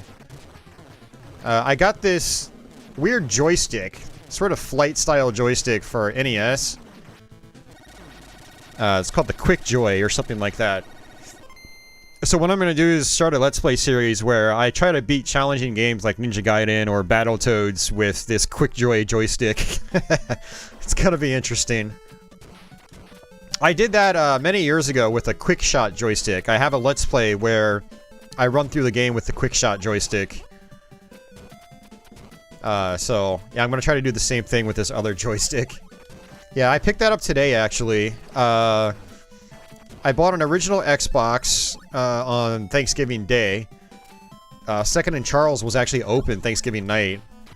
So my brother and I went up there. He had never been there before, so we went up there so he could check it out. Yeah, I ended up buying that because I bricked my original Xbox, which is why I haven't been able to play those Mortal Kombats I've been talking about for a while. So yeah, I bought that. Still need to hook it up, test it out. The unit's in really nice shape, actually, so I'm kind of glad I got it. My other Xbox was scuffed up more. It's been through a lot. So that's cool. Today, I picked up Mario Galaxy 2 on the Wii. So I've been wanting to... I've never played through that game, so I definitely want to try. I picked up one of the Earth Defense Force games for Xbox 360. I've never really played those games either, and I've heard a lot of good things about them.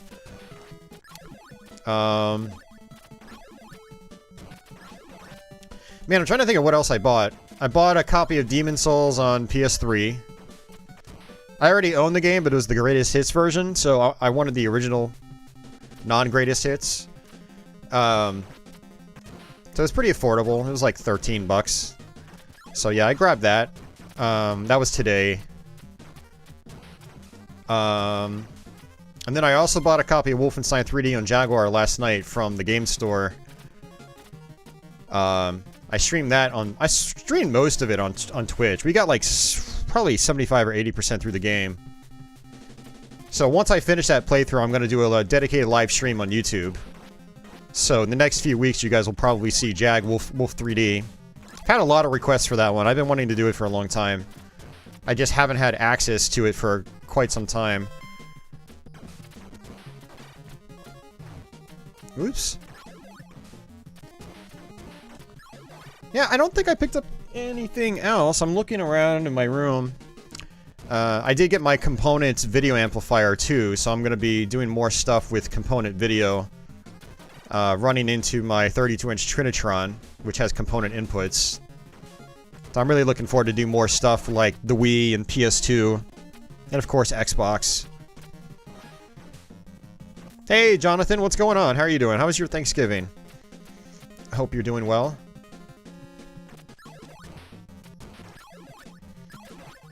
But yeah, I guess I technically did get a lot of stuff, but it wasn't really, like, for Black Friday deals or anything like that. It's just stuff I would have ended up buying anyway. I'm really glad I got that Xbox. It was kind of like, I probably shouldn't have bought it, but I've been promising those Mortal Kombat streams for a while. I felt bad not being able to do them, because... So my original Xbox was soft modded, and I was like, you know, I don't use the soft mod features anymore. I want to take it back to stock, right? And I did, and it broke something in the process, and I can't get past my date and time screen now. Well, not date and time screen. It gives you like an Xbox Live is offline message, and it's basically in like a soft locked state. You can't get out of it. And there is some kind of like hard drive hot swap method you can do to fix it, but it's not easy from what it looks like. So I was just like, shit, I'm gonna have to just buy another Xbox. And so I did. I'm gonna have to get a copy of Castlevania Curse of Darkness on Xbox. Because after playing it for October, I do want to play it again on the Xbox and see how it compares to the PS2 version. Not sure if I'll do that on YouTube. I'm not even sure if I'll do a full playthrough again, but I would definitely like to try it. I'm actually curious if the load times are faster on Xbox. There are some games where the load times are considerably faster on Xbox, like with the arcade compilations in particular.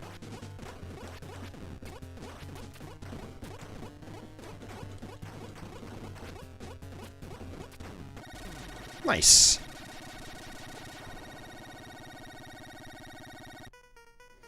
Yeah, I totally agree, Deathseed. I would have loved to have seen the Jaguar do better on the market in general. Because it's solid hardware. You know, it's not better hardware-wise than, like, the Saturn or PlayStation, but it can still do some really cool stuff. And it's a really good 2D machine. Would have loved to have seen more, like, nice, bright, colorful 2D games on it. You know, like Rayman, for instance. Wolfenstein 3D looks really good, too. And plays pretty well. Rectum good, yep. Hey, Crestline. It's all good, man. Well, welcome. It's good to see you. How long have we been streaming? Not even 2 hours yet. It feels like it's been longer.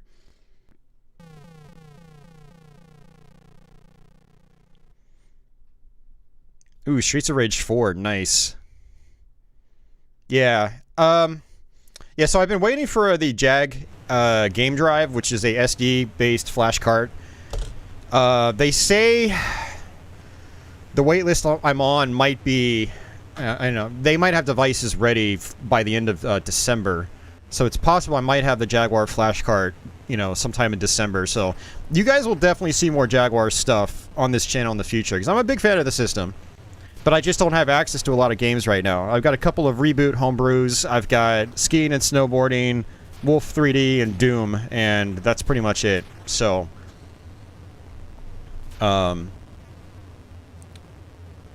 yeah. But there are a lot of other games, like, I want to learn how to beat Alien vs. Predator, because I've had a lot of people ask about that. There's a bunch of other games I wanna do on my channel. Was that the end of the game? It was, yep.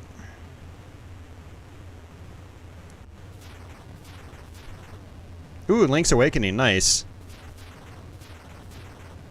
Oh, speaking of which, I need to do the Black Friday sale on Switch. They marked down Dark Souls Remastered on Switch to $20. I need to pick that up. Diamond Longplays wants to do a stream where we co-op Dark Souls 1. I've never played Dark Souls 1 in multiplayer. I've never co-opted, so it should be interesting. Tempest 2000, yeah, I love that game. That's actually one of my... a lot of you guys don't know, that's actually one of my favorite games of all time. It's such a... Every time I play it, I just get sucked into it, and I'll go through almost the entire game in one sitting. NES version of Popeye, I've never played it. Yeah, Tempest 2000 is a great game. I got a couple Let's Plays of it on my channel. And I love Tempest 4000 as well. I bought that a few years ago when it came out. I really enjoyed that one, but that one is insanely brutal.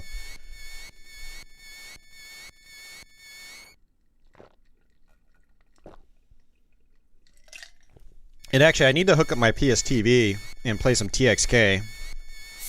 I was really disappointed when he wasn't able to release TXK on PS3. He was going to.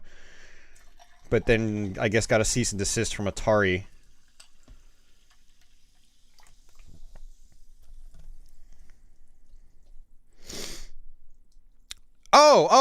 I'm sorry, like, what am I talking about? Yeah, I used to own Popeye. What the hell am I for some reason I was thinking it was like some colorful 2D platformer or something. Yeah, no, I like Popeye. Yeah. It's the arcade game. Yeah, I totally, man, my brain just completely died there. Popeye, I don't know, I've never seen it before. I don't know what that is. Dumbass, you owned the game growing up. Holy crap. Yeah, no, those early arcade ports were really solid. Yeah, the Jag's got some good sound capabilities for sure. It's really shown off well in like Zool 2 and Tempest 2000.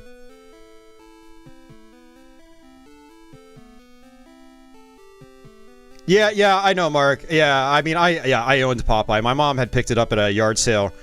She went yard selling one day, came home on a Saturday with like Popeye, Mario Bros, Legend of Zelda, and I think like one or two others that I forgot about.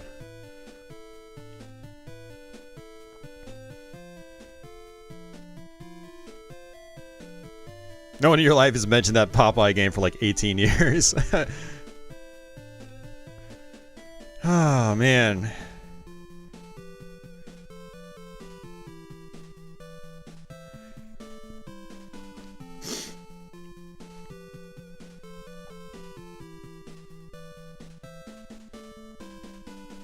Yeah, he wanted it to be Popeye. I'm glad it turned out the way it did, because we still got a Popeye arcade game. And we got Donkey Kong.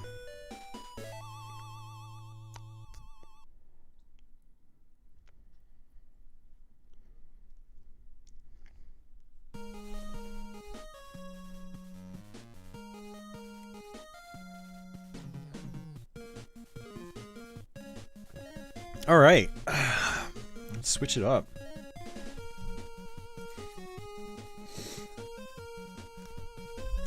Oh, man. Alright, so I did say I was going to try Legendary Wings because Akela had asked about it, so I'm going to fire that up real quick. I'm probably not going to get very far because I'm not very good at it. Legendary Wings. Yeah, I'm not going to do any Star Wars games because I'll get copyright claimed for the music. It's a real shame because there are a lot of Star Wars games I want to cover on my channel, but I can't because of the copyrighted music. So what I'll do eventually is I'll test some like Empire Strikes Back and original Star Wars gameplay on my... I have a side gameplay only channel, no talking. So I'll upload it there, see if I get any copyright claims, and if I don't, then I'll stream them here eventually. Oh, Keller's still out there, nice. Cooking some Legendary Wings right now. That's funny. Alright.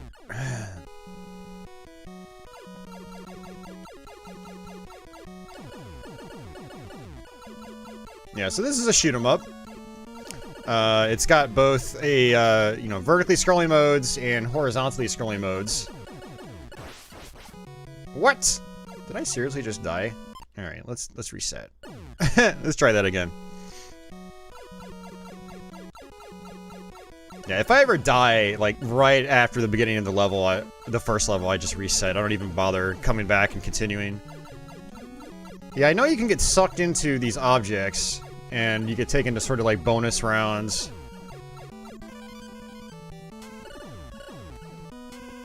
And you've got bombs. I remember some of the bosses being kind of tricky to deal with and, like, very tanky. Tanky as in, like, just, they have so much health. Especially if you die and you lose your firepower. But if any of you guys have played this, if you have any tips or anything, or you have anything to mention, feel free to let me know. You can get sucked in there, and I don't want to have that happen.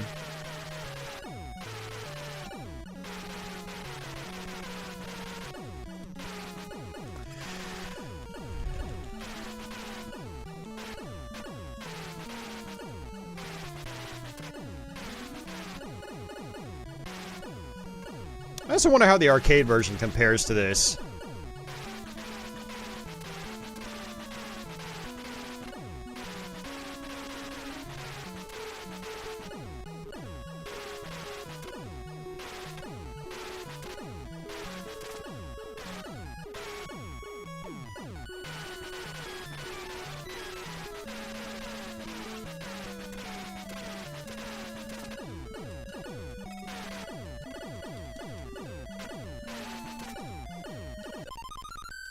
Looks like I got an extra life.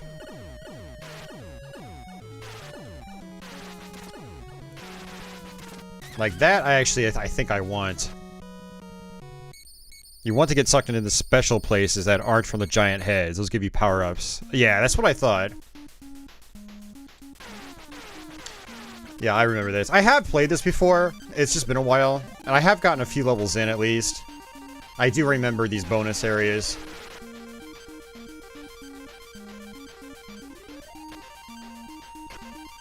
Pretty cool.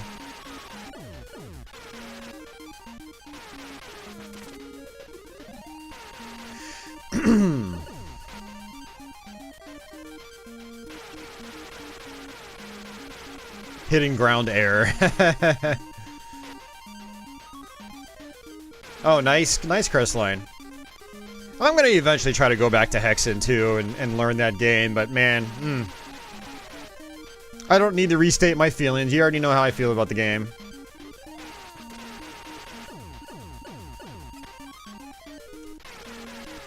But I'll try to give it an honest go eventually.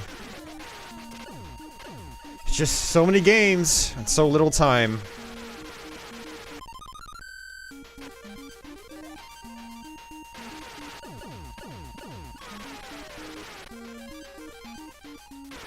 This is a really good bonus area. It's long.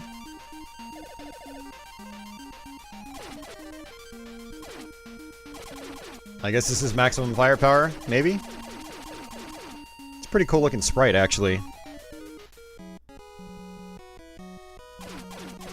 Cult of the Glenda. Voice acting or radio? I mean, yeah, I would love to, but I've done voiceovers for a couple of Stray Fox videos, which was really awesome. I'd like to try to, you know, I'd like to be able to do more stuff like that. That'd be really cool.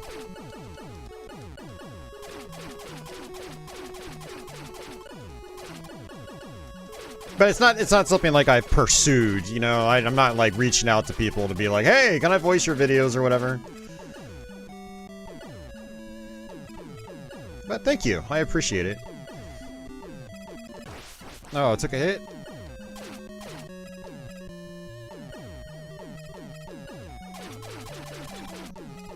So I guess I've got some kind of shield going on here. Because I didn't die.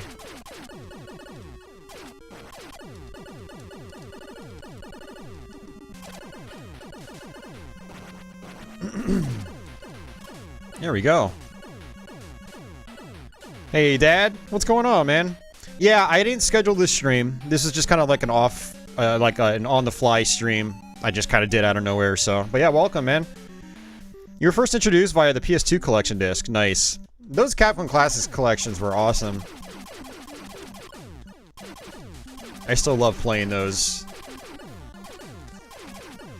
I'll be interested to fire up the second one on Xbox when I hook my Xbox up to the Trinitron with component. Have I done any PS1 games? I played a lot of PS1 games on my channel. Yeah.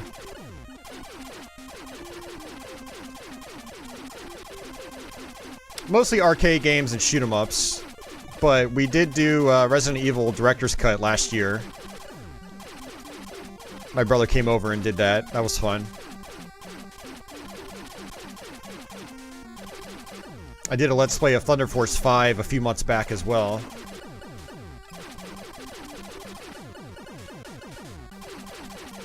Hey, John Evan.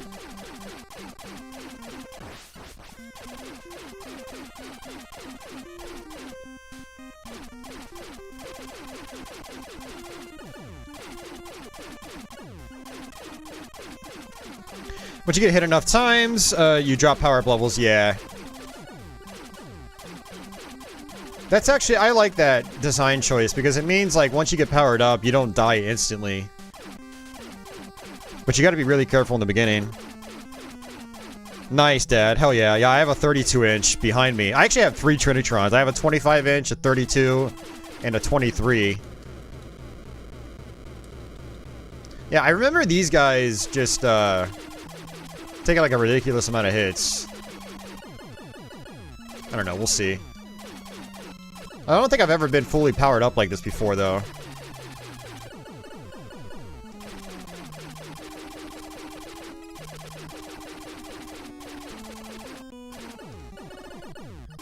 God, these side-scrolling shmup sections make me want to play some Zexis. It's another game I love playing. Everything's a one-hit kill in the arcade. Yeah, that makes sense. I mean, the arcade games were usually a lot more difficult. You just beat Bloodstained Ritual of the Night. Very nice, man. Yeah, that's an awesome game. Sin on Steam eventually. I think you can get it on GOG.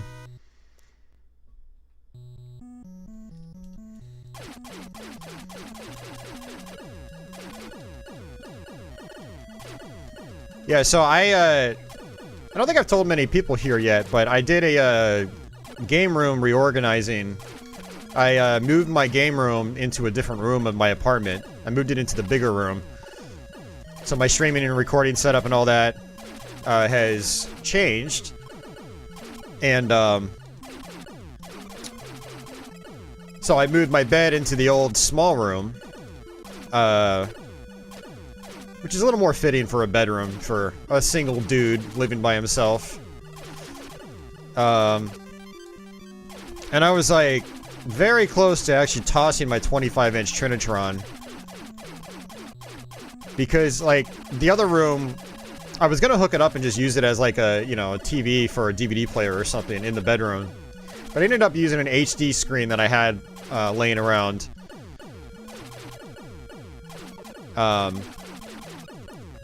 But I was able to make room in one of my closets for the 25-inch Trinitron, so it dodged the dumpster. So I'm still going to hold on to it for a while. It's at the point where it's quite redundant, though, because I have a 23-inch Trinitron in great shape that has component inputs on it. My 25-inch just does S-video at max. And now I have the 32-inch... which I got from my parents last year when they upgraded to an HD TV. And that has component inputs. And that's actually in my recording chain now, so I'm going to actually start using that for live streams and stuff like that. So I was like, do I really need 3 TVs? Like, I really don't need it. But, like, I don't want to take the time to, like, try to donate it somewhere or have someone come pick it up. And it's got a crack in the side, too. I had hit it really hard, probably about, I don't know, 7 or 8 years ago. And so it put a big crack on the side, and staring at that crack always, like, makes me uneasy. It's like... So I thought about just tossing the TV. It's like, I still have 2 others, and I still have a VGA CRT PC monitor. which I do play on quite a bit. It's like, I don't need 4 CRTs in my apartment.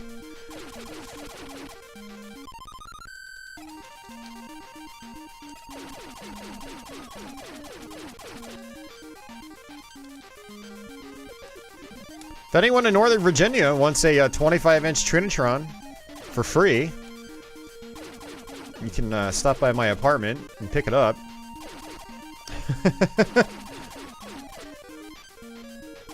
But yeah, no, I'm not gonna dump it.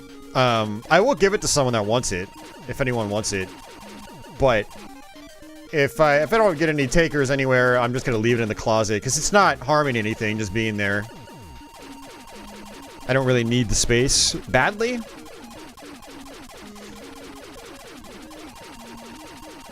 Yeah, John Evan, it's a great game, man. It's so much fun. Yeah, I thought Sin was on Steam. I think I might even have it on Steam. Yeah, they're doing one of their modern ports of it. That would be really cool.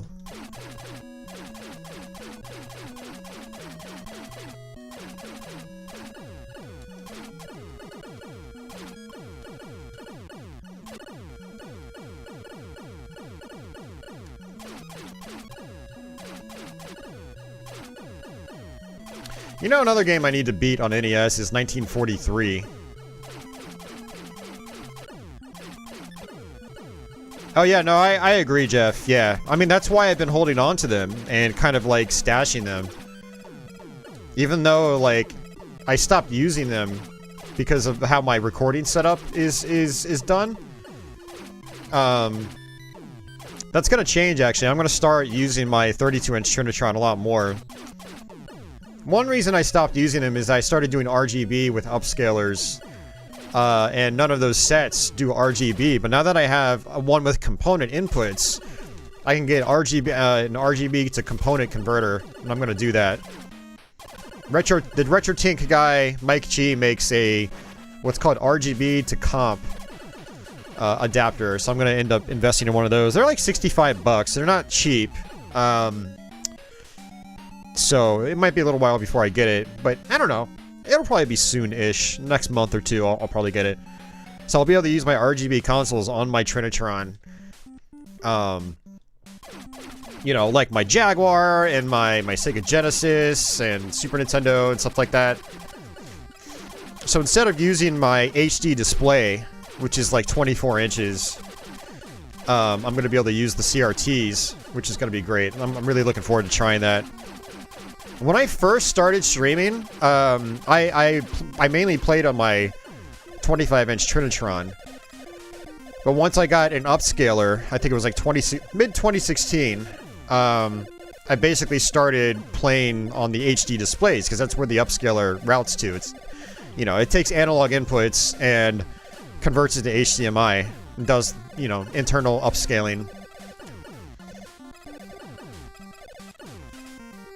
But now that, you know, years have passed, I've gotten a lot more fancy with converters and splitters and amplifiers and stuff like that, that I can now route a good RGB signal to my Trinitron with component. So, yeah, I'm really looking forward to playing like PS2 in particular on it, because PS2 just does not look good upscaled. I mean, I'm still gonna have to upscale it normally through the FrameMeister for the stream, but at least myself, when I'm playing it, it'll look good for me when I'm playing it, so I'll enjoy those games a lot more. So that'll be a lot of fun. Have I ever played a Xanac? I have played it a little bit, but not a lot. And then I've played Gunnac as well. Did you guys get anything special or cool from Black Friday? Yeah, I got a bunch of stuff. Not really as Black Friday deals. But, yeah, I picked up a bunch of stuff. I bought an original Xbox again, because mine sort of bit the dust. Picked up a Neo Geo Mini. That was actually a Black Friday sale deal, which was cool. And I picked up some other random games and stuff like that. Just a bunch of random stuff.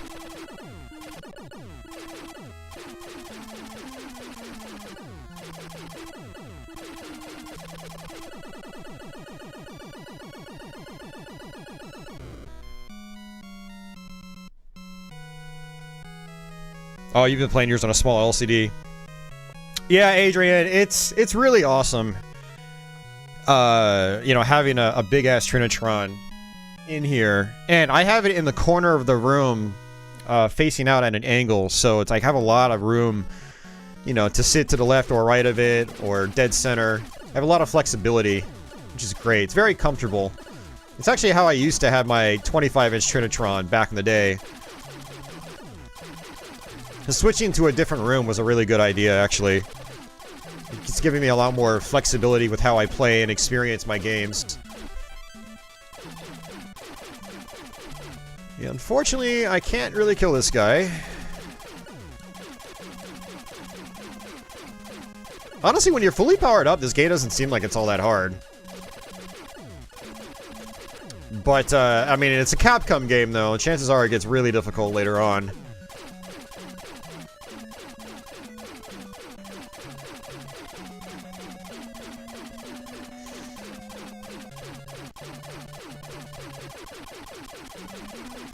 Does Neo Geo Mini have a lot of great classics? Oh yeah.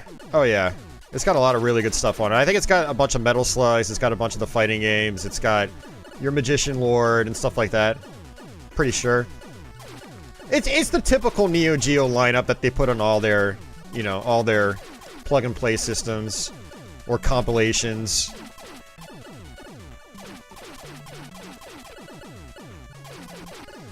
I've heard playing on the Mini itself isn't very good. But it does have an HDMI output, and you've got Neo Geo CD style controllers, which I'm really looking forward to trying those out and seeing how the D-pads feel. I know they're not micro-switched anymore, but Retro Snow Bracy, he says that they still feel pretty good and they work well. So yeah, I'm looking forward to trying that out myself. Oh, there we go. Whee! Neo Turf Masters. I've never put much time into Neo Turf Masters. You got Doom for PS1, nice. Doom 3 for PS3. And, man, lots of Doom, man. You are doomed. That's one doomed Space Marine.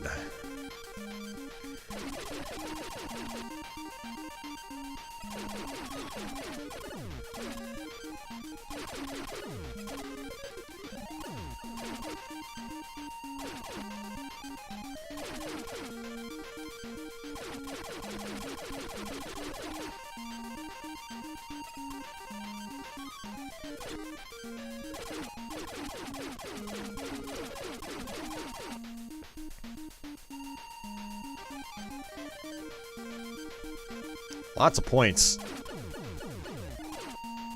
Alright guys, I guess after this, I'm just gonna record the Let's Play for this, and yeah, I'll post it tomorrow for Patreon backers. Yeah, I'm curious to see how much harder the game gets. It's gotta rise in difficulty.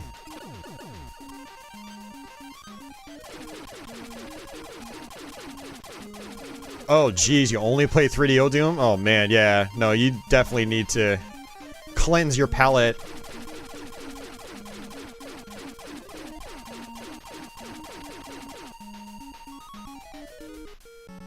Oh, man, you had never played Symphony of the Night? Yeah, it's such an amazing game. We ran through that. It's kind of like an October tradition now. I run through some version of Symphony of the Night, and so this year it was the PSP version. The one included on the Dracula X Chronicles. So that was a lot of fun. Yeah, the game just, it gets me every time I play it. I'm always just amazed at, you know, how well, just how well made it is. It's a beautiful looking game. It sounds incredible. And it's just fun, you know? The gameplay feels really fun. Really good. It's good. It's tight. Controls are snappy. It's very responsive. The movement feels buttery smooth.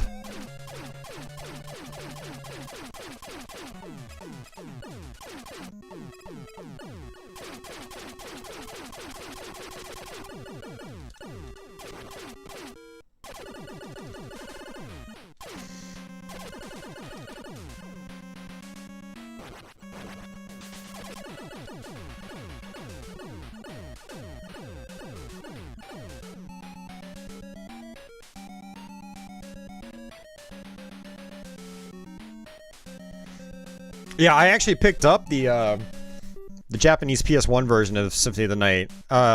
Like the original release with the extra bonus soundtrack CD. I did that earlier this year. I'm really glad I have that in my collection again. For the longest time, I had like one of the, basically kind of like the greatest hits equivalent in Japan. It was like Konami the best or something like that. I had that version for a long time and didn't really care for that box. So it was good to have like the snap case version again, with the, you know, the thick case and the bonus soundtrack disc. It's not really a full-on soundtrack. It's got a couple tracks from Symphony, but it's also got like remixes of other Castlevania tunes, and well, I don't know if it's got remixes, but it definitely has tunes from other games. Like it's got a couple of Rondo of Blood tracks on it. It's pretty cool. Man, I miss like bonuses like that.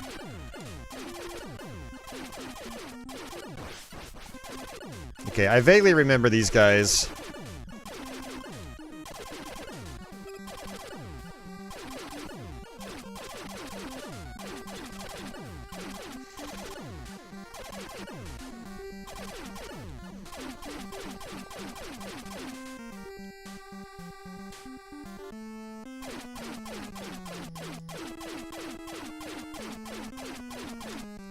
Yeah, I'm realizing that the bosses in this are just kind of lame. It's just, you know, rehashes of the same bosses over and over.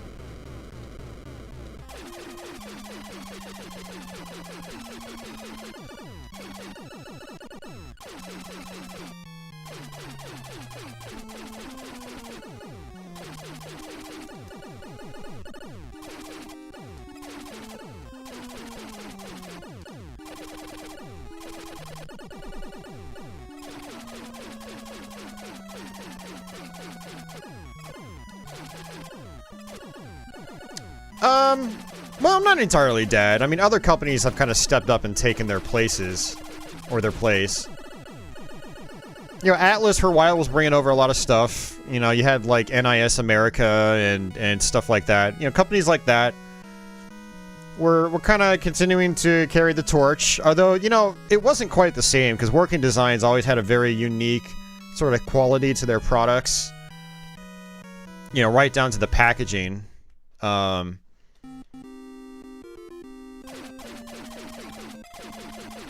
Okay, I have actually gotten here before. I do remember this. And I think what ended up happening on a previous playthrough was that I ended up dying at, like, one of the bosses or getting downgraded or something. And it was just so tedious to try to survive.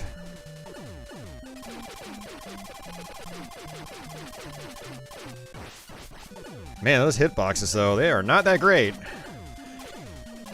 So when you have to actually do fine-tuned dodging, it's tough.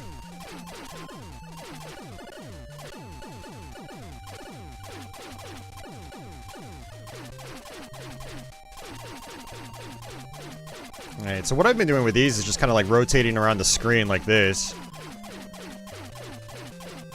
Seems a pretty reliable strategy.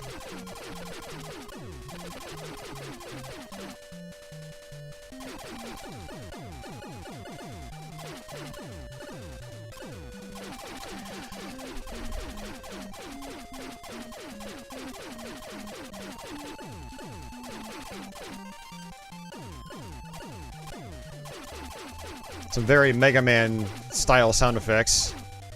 And look, you even have the drills from Mega Man 2. Or maybe the drills from Mega Man 2 are from Legendary Wings. Pretty sure Arcade Legendary Wings was before Mega Man 2.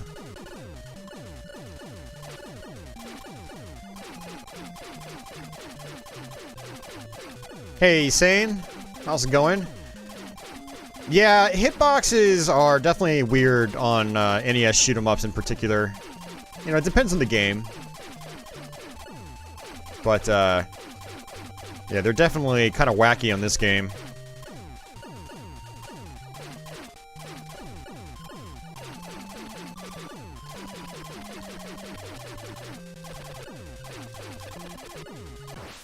Took a hit. I don't remember when it came out, John Evan. I'm not sure. 87 sounds about right. Maybe 88.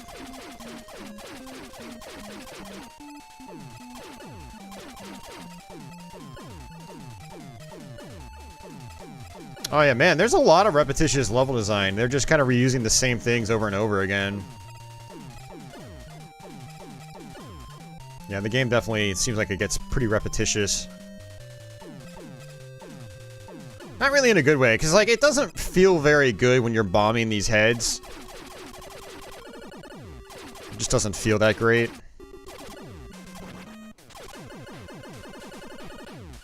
And these dragons are basically just doing the exact same thing. They're not really getting all that much more aggressive or anything. I would expect, like, different bullet patterns or having them speed up, get really fast or something. Hey, Andy.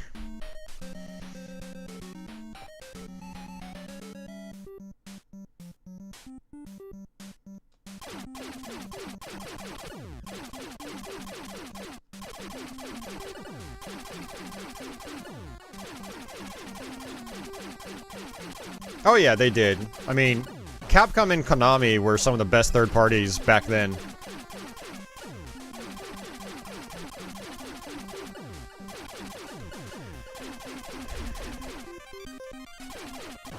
It's a big reason why a lot of people give Konami crap about, like, the direction that they've moved in recent times, because they were such a heavyweight back then.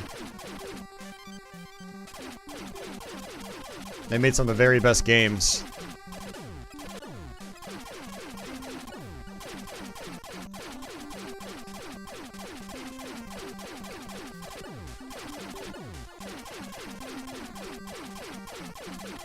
Yeah, Ultra Games was Konami.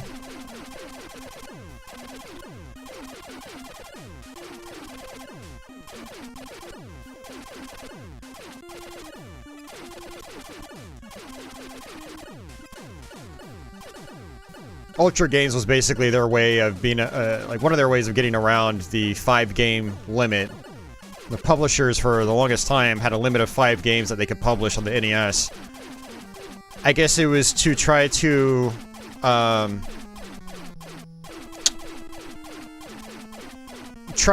incentivize companies to make better games that would sell better. But some companies were able to form other side companies that would get another 5 games that they could publish. So that's how, you know, Konami got around that. It's like the TMNT games were published by Ultra Games, or at least parts 1 and 2. I think by the time part 3 happens, I think Nintendo had gotten rid of that restriction.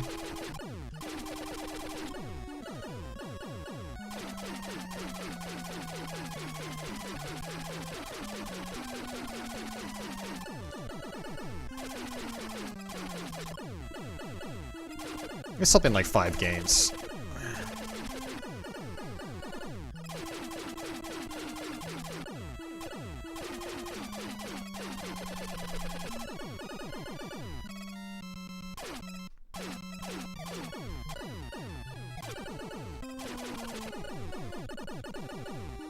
This guy is very tanky.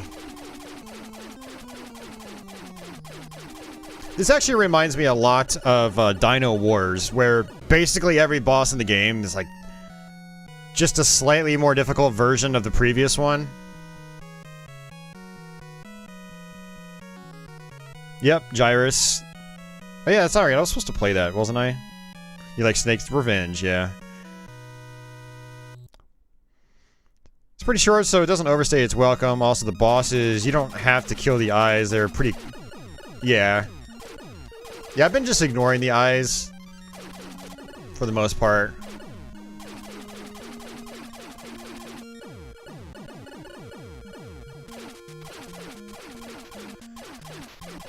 Anybody know how far into the game we are? How many more levels there are?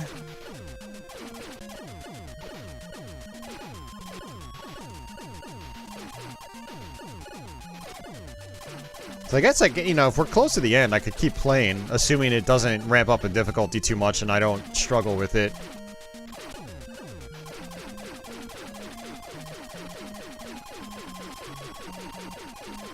Oh! Holy crap, that was fast. I was not expecting that. What am I playing? This is Legendary Wings. This might be the last level? Okay.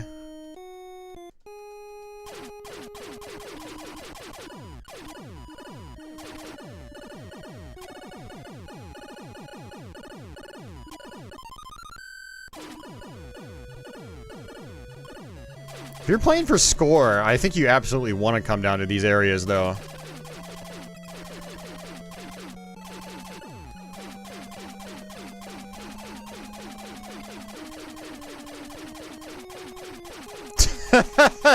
Legendary voice man plays Legendary Wings.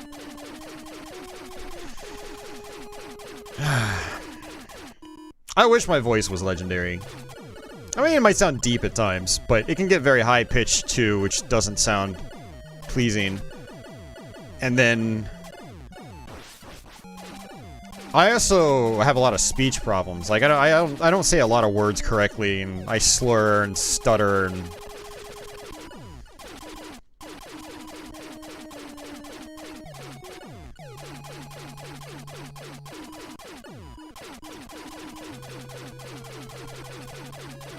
I did play Legendary Axe on one of my PC Engine variety streams, and then I think I also... Oh no, I didn't do it on the TurboGrafx Mini stream, because it's not... Legendary Axe wasn't on the TurboGrafx Mini, I don't think. Was it? I don't think it was. The Legendary Cat. She's not in here. She's been weird about hanging out in my, my new game room. I set up a chair for her tonight too and everything, but she's not hanging out in here.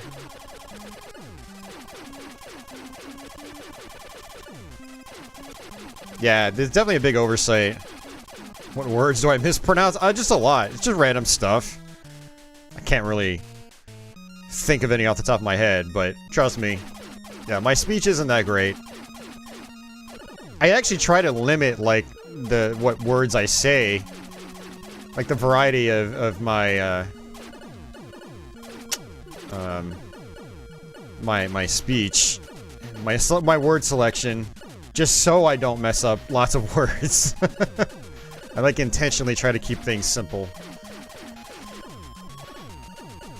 That's definitely an area I'd like to improve on.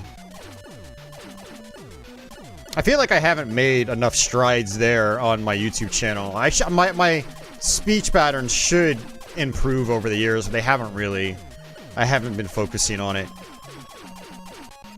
Like, I still say a lot, too. I'm trying to get better about that, but...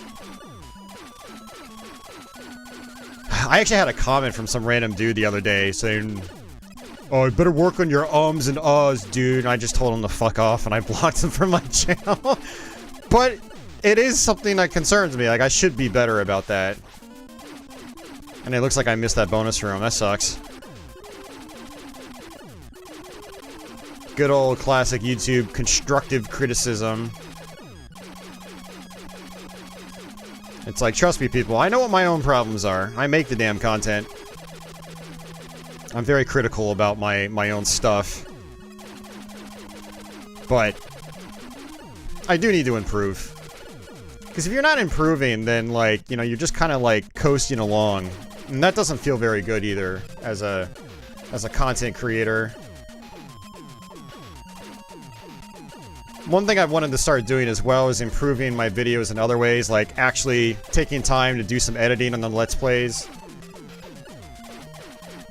But I still haven't come up with a new Let's Play name. I got a lot of good suggestions, but nothing's really resonated with me, and so, like, I'm still kind of doing the same format and formula. I would love to do more long plays with post commentaries. Like I said, I really enjoyed the Super Contra Arcade One Life Clear. I'd like to do more videos like that. But you know, it hasn't gotten really any views, so it's like, you know, it did take me quite a while to put together. So the more people check it out, and the more comments I get on it, the more likely I'll go more down that path, which is more interesting content.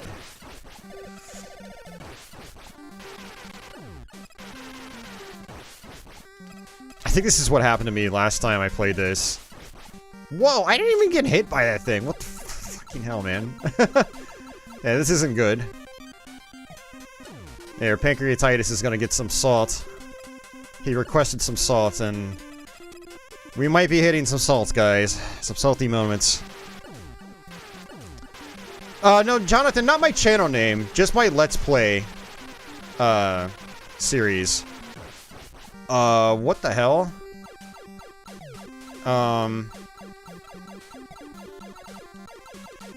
I have no idea what I was supposed to do there.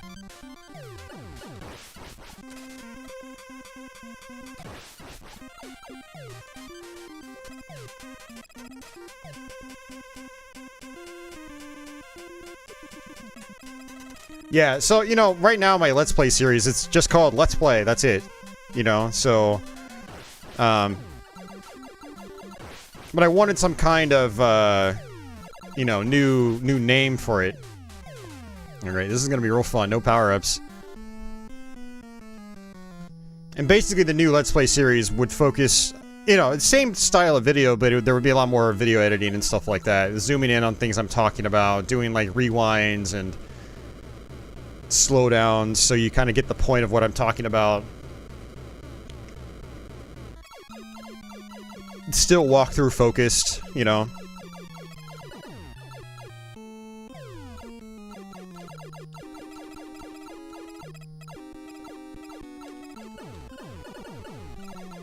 But until I figure out a name, I'm gonna end up just keep doing the Let's Plays how I've been doing them for ages.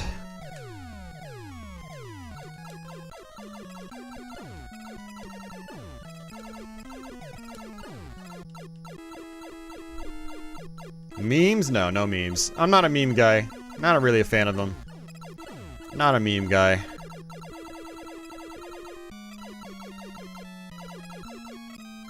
This is so tedious.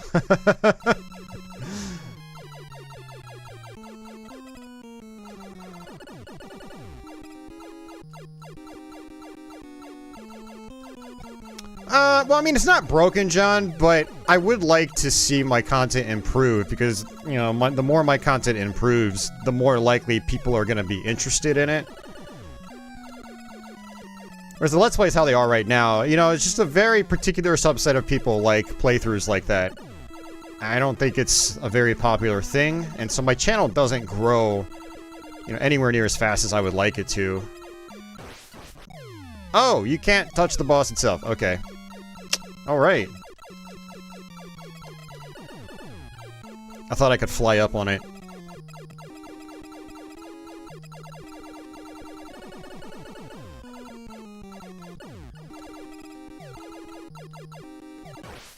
Ah.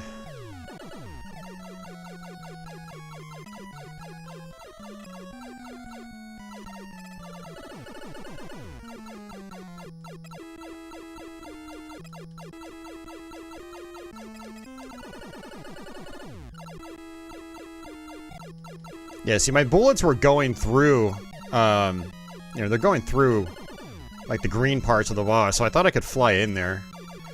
Maybe I just got hit by an eyeball. Let me touch it. Nope, you do die. That's so weird. So normally in games, if, like, a projectile would go through an object, it means that you can, you know, fly into it or walk into it.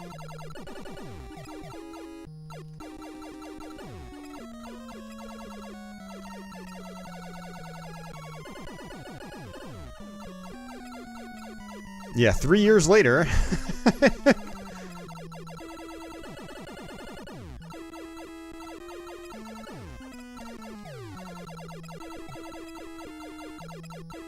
Ah! Is that game over? Nope. One last life.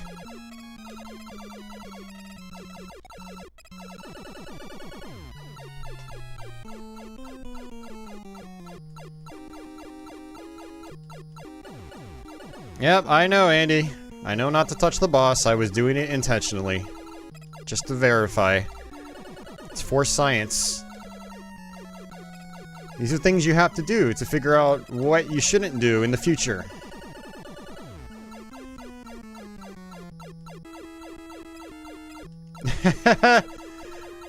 No, I let out all my cussing last week when I played Dark Souls.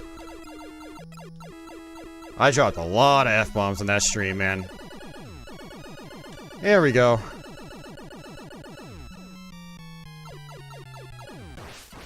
What? Come on! Shitty hitboxes, man.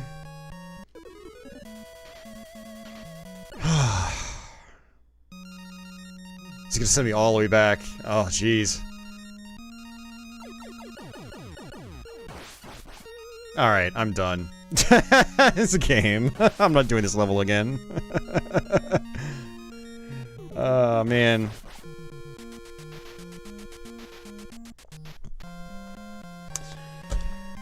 Well, that was an experience. I've never gotten that far in the game before, so that's really cool. I almost beat it, I guess. So I'm pretty happy with that. You know, I'll definitely come back, get better at it. I'll do a Let's Play eventually.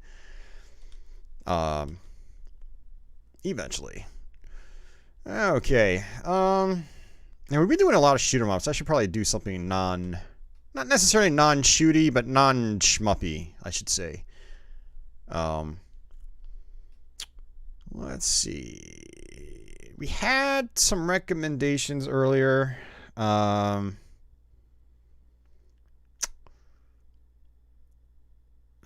let's see. Man, I see, I don't know.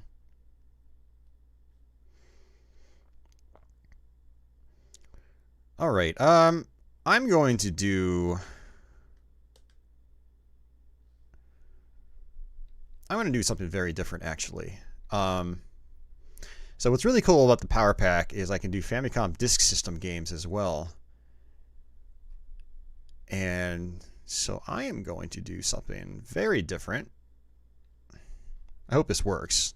I think one of these doesn't work right. Do do do do do do. Hey, Sea Snake. Bucky O'Hare. Splatterhouse? Yeah, Wonpaku Graffiti. Yeah, I did a Let's Play of that many years ago. Yep. But yeah, I'm not going to play that. I'm not probably going to do anything horror themed, because I did a lot of horror stuff in October, so I'm going to kind of keep it normal tonight. Yeah, Super Mario Brothers 2. The one I suck at. I'm good at the first one. I'm terrible at this one. I don't know it very well. So what I'm going to do is I'm going to take a quick restroom break. And, yeah, I'm going to use the restroom real quick, and then we'll play some of this. So I'll be right back. Where is it?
Oh yeah. So speaking of, like trying to change that, blah. See, there's my speech pattern issues right there.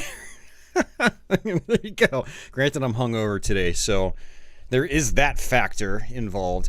But speaking of like changing up content or improving things, I was thinking about bringing the webcam back for my Let's Plays. So I think I'm gonna run a poll on my channel page. The community. I'll do like a community tab post. And see if you guys want that. Shouldn't be really that much more work. I stopped doing webcams a long time ago because it was unreliable. But now I've got like a decent 60 FPS cam that I can record separately. Yeah, it might look better.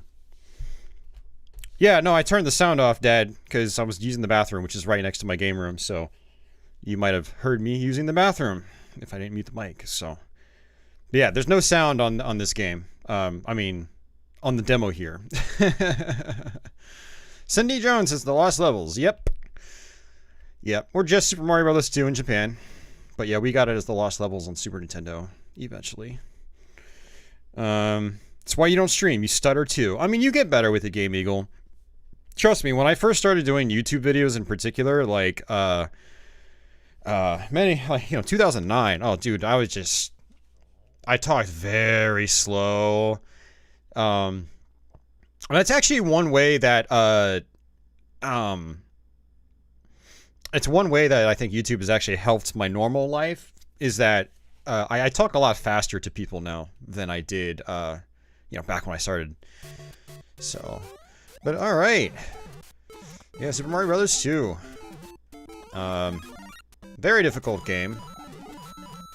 So, I don't know the game that well. I have beaten it once on All-Stars. Never beaten the Famicom version. And to fully beat this game, you've got to do some crazy stuff. You have to beat the game like a ridiculous amount of times to unlock all the levels. And I don't even know if it's possible for me to do that without doing it in one sitting, because I'm not sure if I can get the Famicom Disk System stuff to actually save.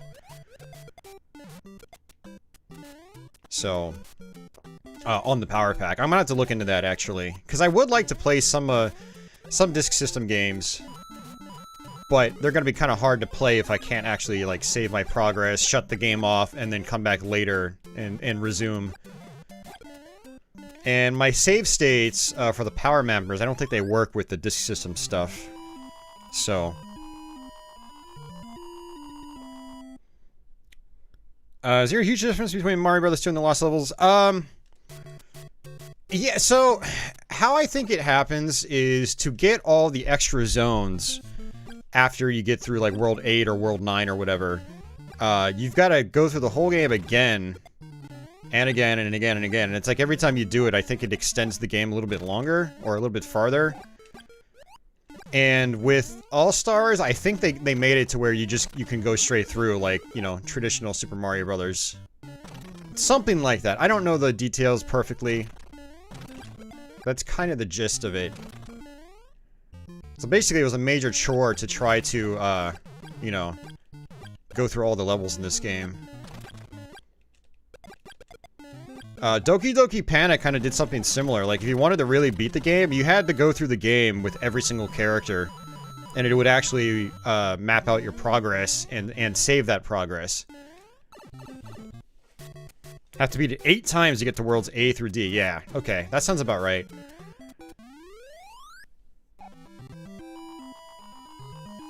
To get to World 9, you beat it once without warps. Okay. Like Ghosts and Goblins on steroids. Well, you know, it made a little more sense back in the day because, you know, games were meant to be replayed. You know, you didn't just play them once and then never play them again.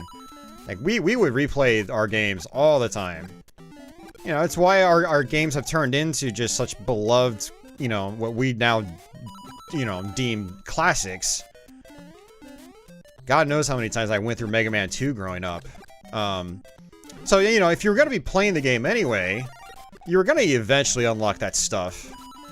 And because it was on the disk system, it had save functionality out of the gate. You didn't have to have batteries in the cartridges. So, All-Stars might have nerfed the lost levels a little bit, but it's still very difficult. I can't tell you what the differences are, though. I'd have to go look something up online.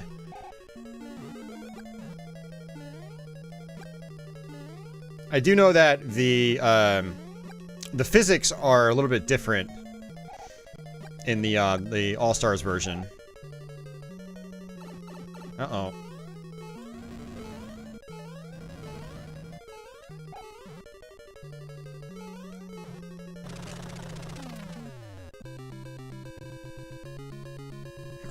Streets of Rage with all 3 characters. Very nice.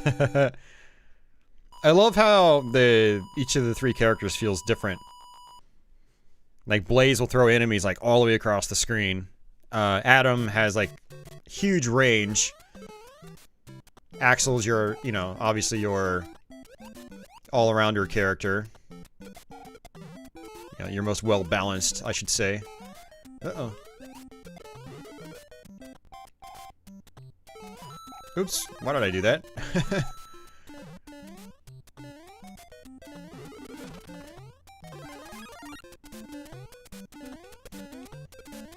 Yeah, I've always really wanted to actually play through the Famicom version and then maybe eventually do a Let's Play of the game.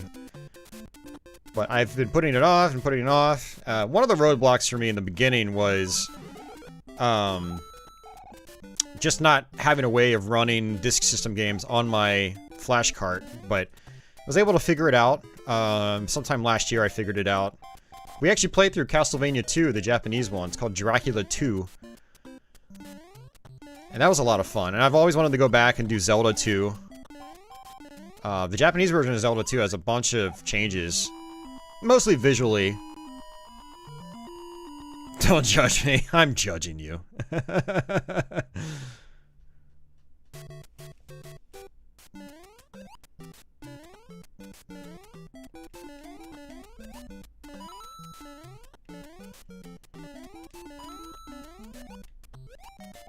I know there's some more advanced movement tech, apparently, and I don't know how to really do it. Like, you can somehow bounce high off certain enemies.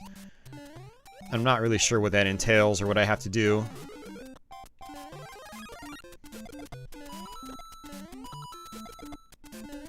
Ah, man, I love the original Super Mario Bros. So much. That's why I got so hooked on Mario 35 for about a month straight. The original Super Mario Bros. Is one of my favorite games ever. Alright, where is it? There we go. Yeah, so I did actually play this a couple weeks ago. It might have even been last week. I might have played it a little bit last week. So I did get to this level. Uh-oh.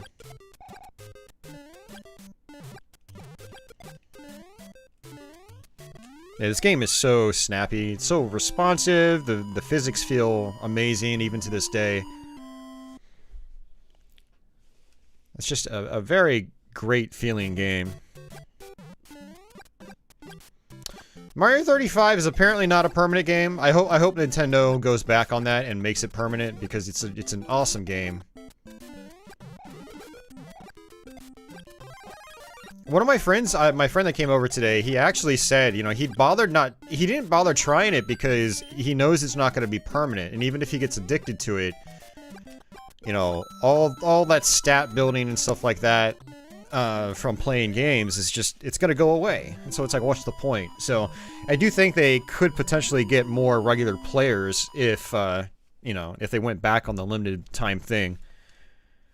Or do one of those things where, like, they re-release it as, like, a physical game or something. Maybe add more content. I mean, shit, I'd buy it. Still require the online service to play it, but maybe include some kind of single-player mode or local multiplayer. Ooh, local multiplayer would be a lot of fun. Oh, shit. Dude, Nintendo, make that happen. There's a lot they could do with that formula. Yeah, couch co-op. Not couch co-op, but couch multiplayer. Couch deathmatch. You know, do like 4-way split screen or something.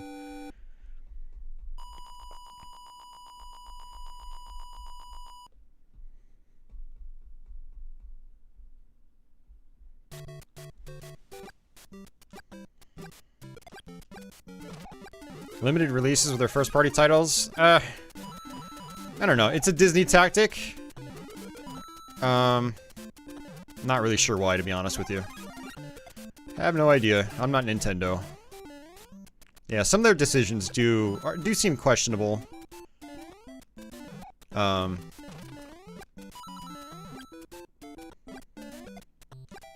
like the Mario 3D All-Stars, I don't know if that's actually going to be limited.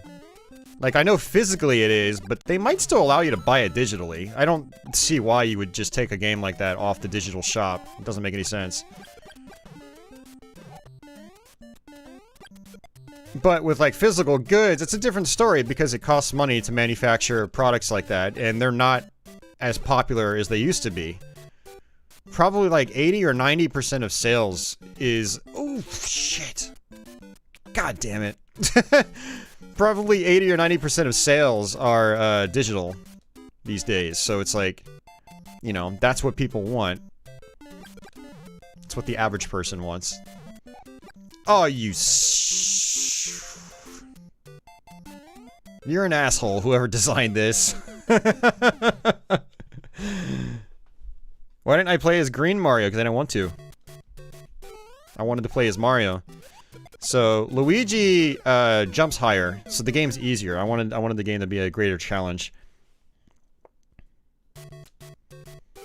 Hey, Mernon, welcome back.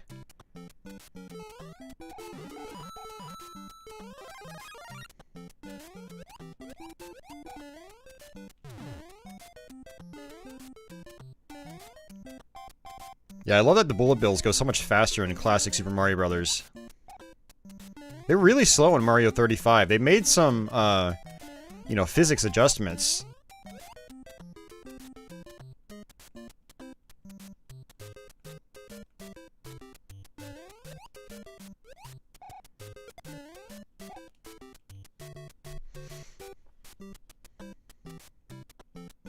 Let's not make that same mistake again.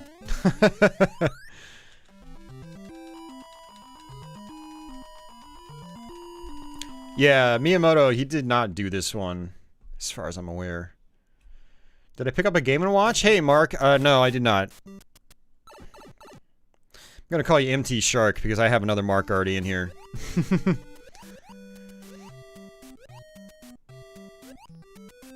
Yeah, I would like to get a Game & Watch, but I can't really justify the price. It's just gonna sit and collect dust. My handhelds in general, I don't get a lot of use. Even though I have got a 2DS, I've got a 3DS. They don't really get used. They would get used a lot more if I could capture them. Like, I use my PSP a lot more because I can stream it. I can't stream a 3DS without getting a really expensive mod.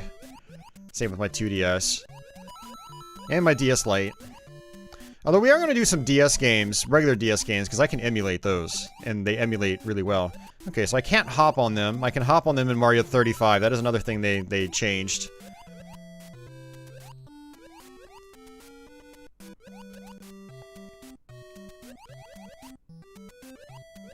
I mean, yeah, this game is definitely mean, but it's still fun, if you ask me.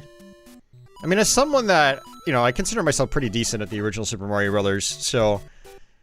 You know, I like the greater challenge. So, yeah, it's very cool.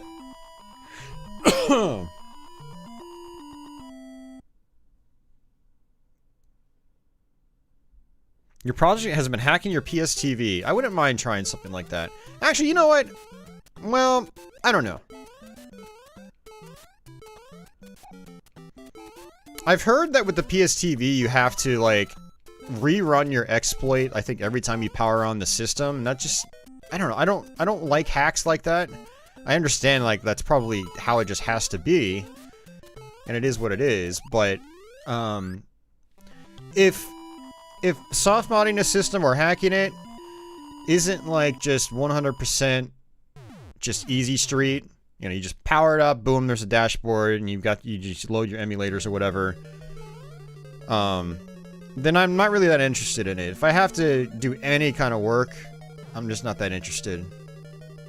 Now, I have... Oh, God, I forgot about these. I have no idea where I'm supposed to go here. Alright, this might be where we quit, actually, because I don't have the patience for this kind of crap. There are way too many choices here. It's a pain in the ass. Don't do it.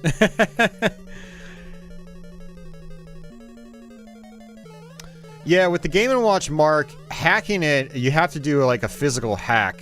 The USB line doesn't have data. Doesn't have a data line on it. So, it's not like a NES or SNES Classic where you can hack it. Alright, well that was... I totally forgot about the puzzle levels. I'm gonna have to figure them out later. Well, that was fun. We'll change to a different game. Depends on your firmware version. Yeah, I had the, let's see, I think I have to... I've got a power cycle. Yeah, Mark, you can't soft mod it, which sucks. So... you're thinking of All-Stars, Game Eagle? Yeah, no chime or cue in the originals.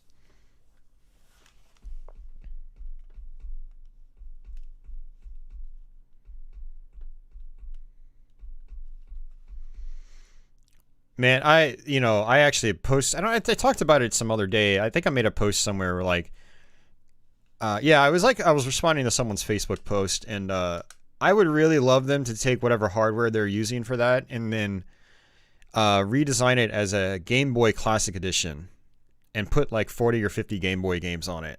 That would be cool. With that like sort of form factor, I would love like a handheld device that can play those old games well, you know, and then put a data line on the USB bus, so or the USB port, so we can hack them easily. That would be, I would buy that day one instantly. That would be really cool.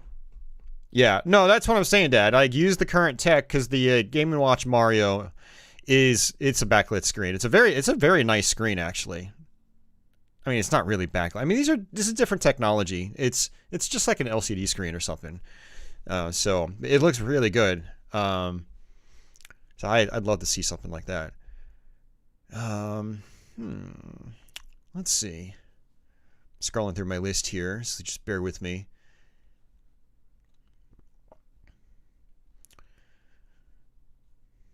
I kind of want to try something that's maybe I don't know, a little bit different.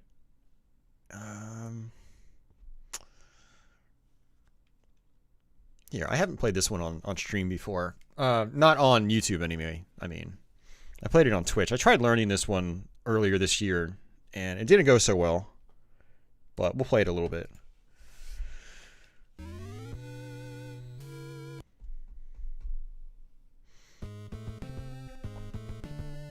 You're not that old. Having a portable Skies of Arcadia is amazing. Yeah, maybe that's what I should look into. My thing is, I'm not sure if I'm going to actually, like, use them, even if I do get one. Like I said, I don't do as much handheld gaming, but something simple like a Game Boy Mini would be really... that would actually kind of be up my alley. I would probably mess around with it a little bit.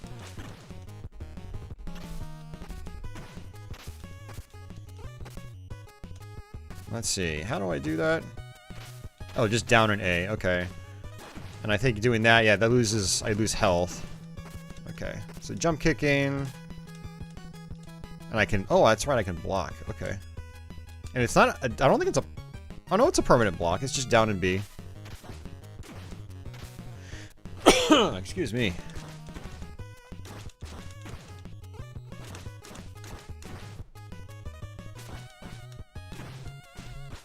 Castlevania 2 Japanese version is on Steam in the Castlevania collection. It's not on the Xbox. So I don't think it's on Steam either. Yeah, that's one game they did not emulate, was the Famicom Disk System. Which is a bummer. But we actually did a Castlevania 2 stream last year.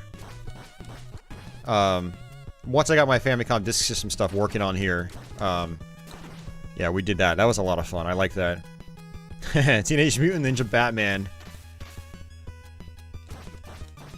I'm Batman, dudes.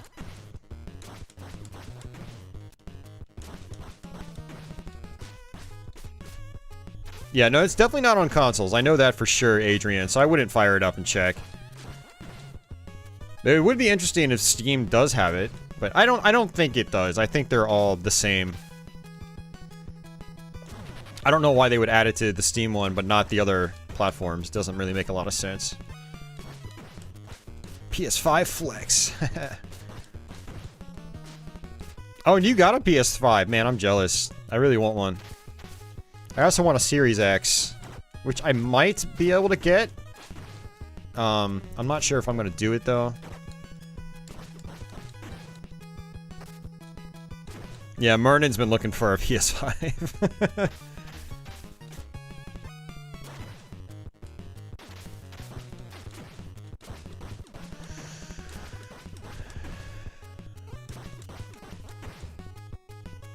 No, Belmont's Revenge is the Game Boy version. It's not the Famicom Disk System, Castlevania 2. Oh, look, ice physics. Great.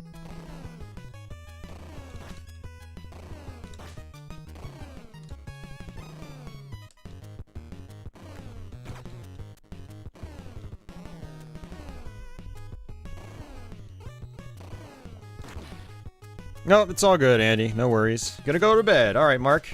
Hey, thanks again for your tip earlier, Mark. I appreciate it, dude. And have a good night. Sleep well. It's sad that I'm staying up as late as I am. I'm the guy that has to work at 6:30 in the morning. It's 12:45 right now. Like, fuck. Ugh. Definitely not getting much sleep tonight.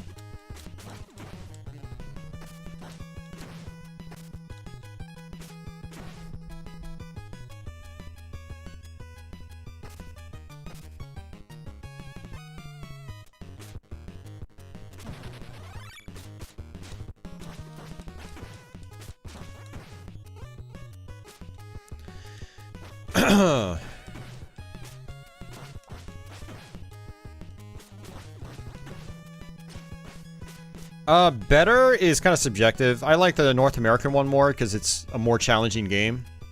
It's a lot more interesting for me to play. But the Japanese one has that sound chip, which is, you know, it's great.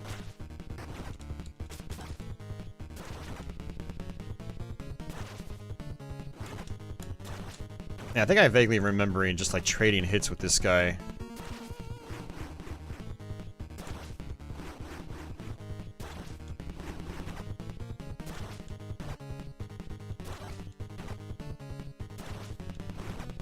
Ah. Dead. Game over? What? Alright, you know, no. No, just no. No. Alright.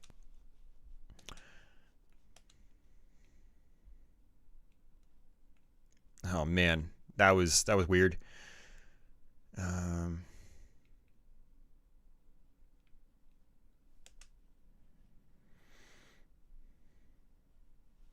Mernin asked for Double Dragon. Well, we've had multiple people ask for Double Dragon now, so I guess I'll play Double Dragon.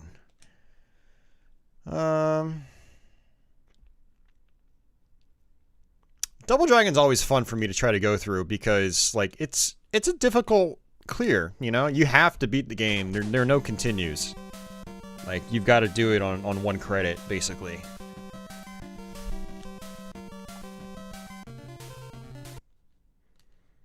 And this game's cropped kind of weird too, so I'm gonna move my capture card over a little bit. Kind of like that.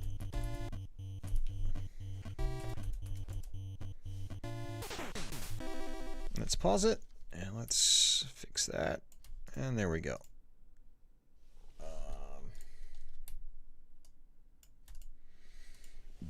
There we go.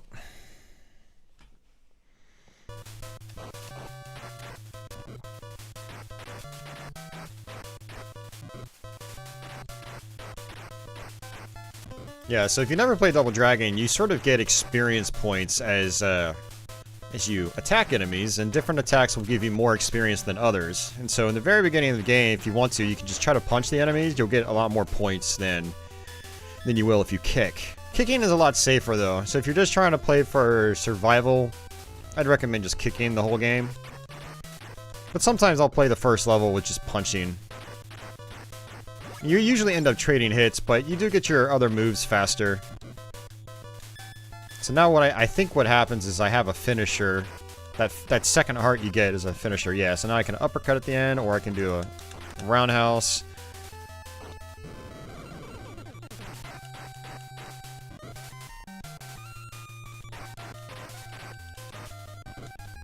The barrel trick. Oh yeah. I love that.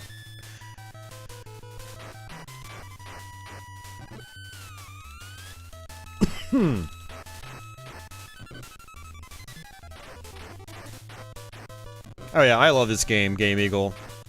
It's been a favorite of mine for a long time. It's the one I go back to the most. Double Dragon 2 is an amazing game as well, but it's got some kind of BS level design, you know, starting about halfway through the game. This is just kind of like, for the most part, just like a good, simple, straightforward, you know, beat 'em up. Great soundtrack. Gameplay feels good.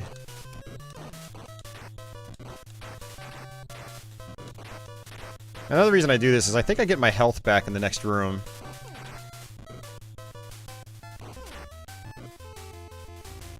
You can also go up the wall here. The game is so glitchy. I like the glitchiness though. It gives it, you know, some like a unique personality. Alright, so now we're gonna fight the Abobo. You can try to just kick him. I usually just kick him to get those experience points, but you can knock him off of here actually. And I have the jump kick. Just like that.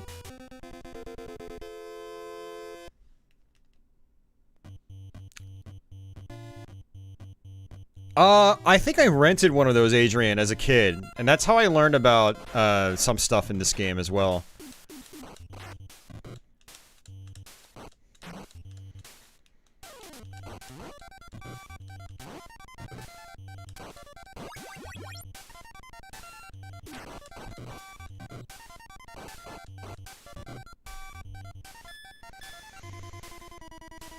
You gotta watch out for this guy. He always throws this stick of dynamite and it'll just blow up in your face.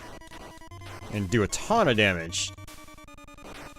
One strategy too is to knock enemies off ledges. Just kick them once and then jump kick immediately after. Okay, that's not working on him.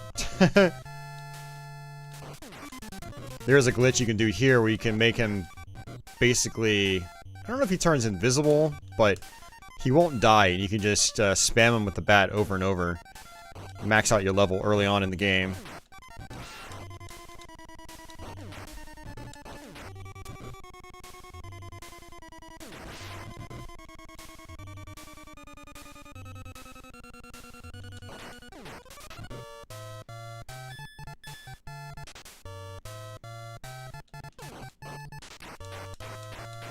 It's funny you mentioned that, Dad. I actually hooked my NES up with RF to my big-ass Trinitron.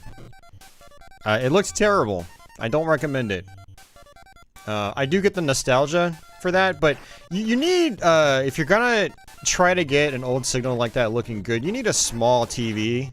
Like a 13-inch or something like that. I have one at work where, yeah, it's like a 13 or 14-inch Trinitron. And I've got an NES hooked up to it with RF, and it actually looks like, it looks really natural. It looks really nice.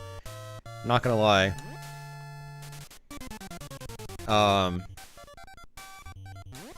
making them look crappy on like a big screen TV, like a flat TV in particular, it's not a good idea.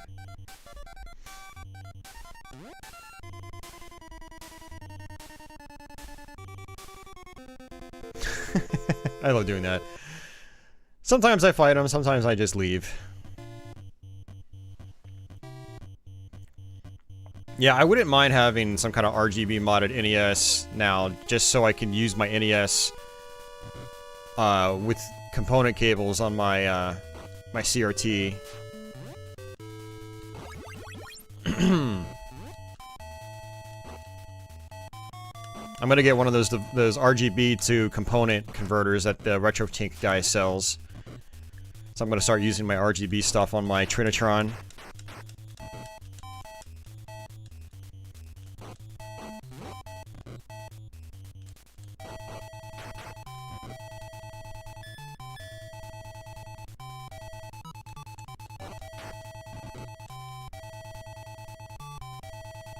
Yeah, I've heard the Famicom version is way better. I barely played Bio-Billy. I played like the first couple of levels, and it always felt really weird to play. Like your attacks just feel weird. So I never really figured it out.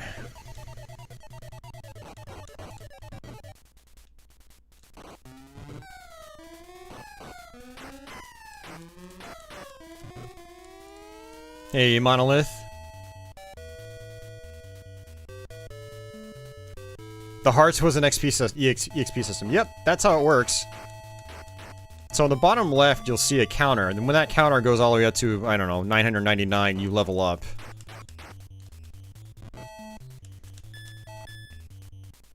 Play the bonus games because they give you extras in the main game. Okay, that's a good tip.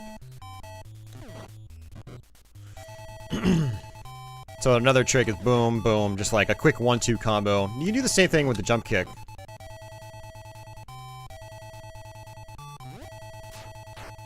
Uh-oh. Okay. It's a really dangerous part right there. Get off my bridge.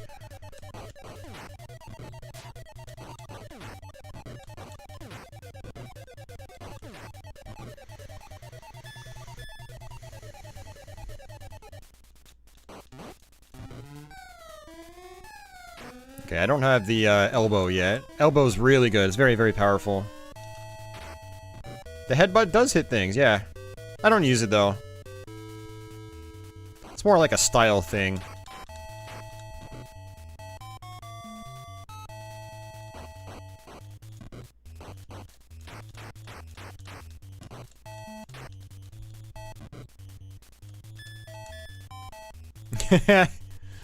We played Friday the 13th back in October. That was fun.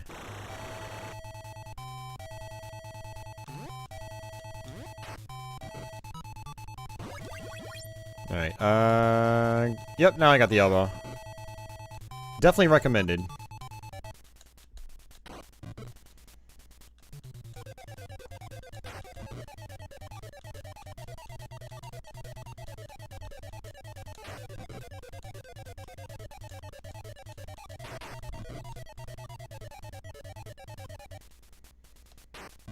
There we go. I'm not too worried about my health, because I'll get a refill once I go into that cave. Alright.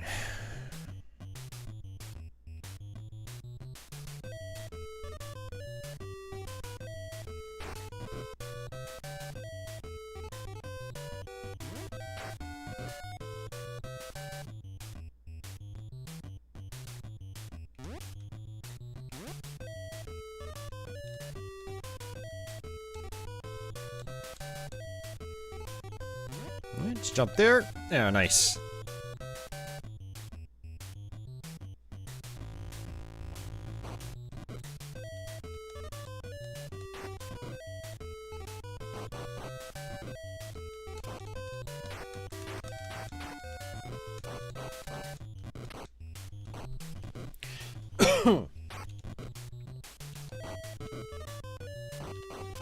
Yeah, so we're gonna go through this door. This game does have a couple of, like, sort of puzzle sections. You have to go the correct way, otherwise the levels will just loop. They'll keep looping. And there we go. So, just avoid that.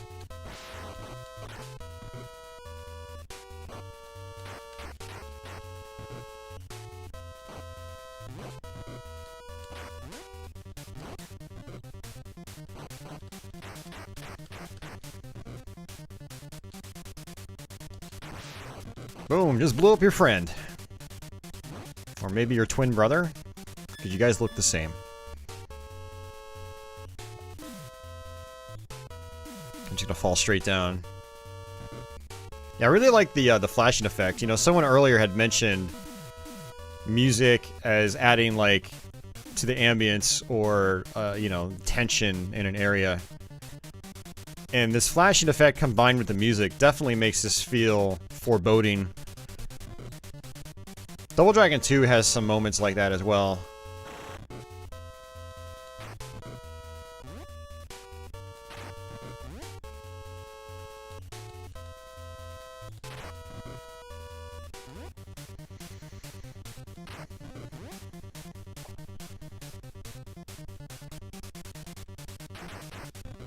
Oof, that hurt.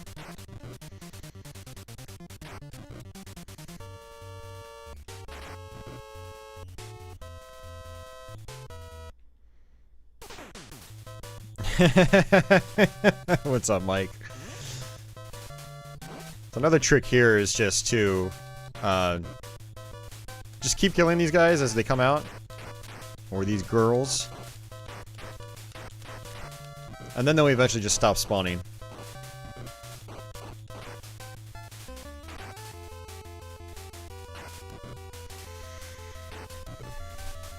Hey, John Evan, take care.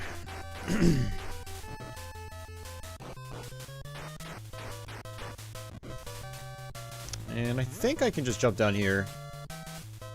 And I can fall down here. And there we go.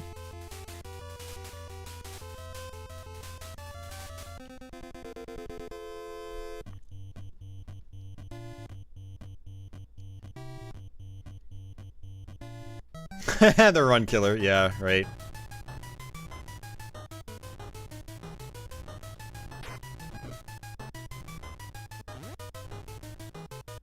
Do do do do do do do do do.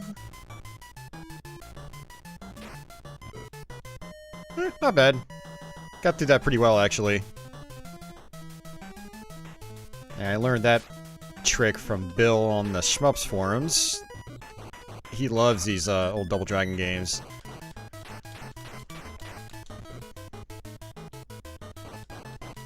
Yeah, you can actually get it to where, like, you just kind of jump kick through at the right time, and you'll actually, if you land just right, you know, you'll get it very consistently. It's good to try to throw these guys off the ledge, but you also run the risk of, you know, getting knocked off yourself. So I kind of just try to take it safe. I just use kicks.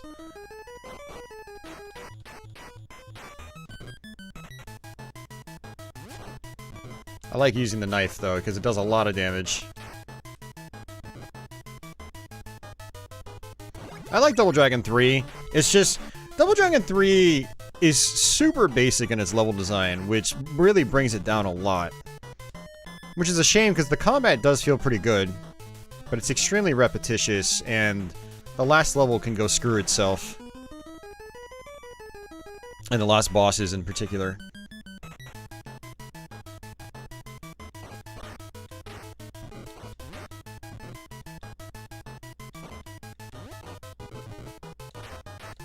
Okay, that's not good. Definitely don't want to die. I'm gonna need all my lives for the final section.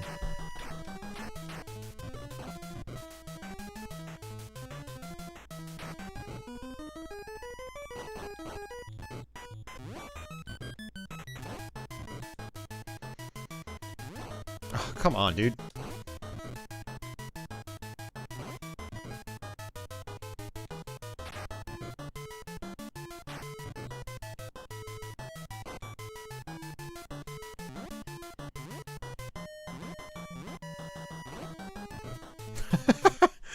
Wow, I got lucky, man. I got very lucky. Alright, so what I'm gonna do is actually just knock... Okay. I was gonna say, I was just gonna knock this guy down.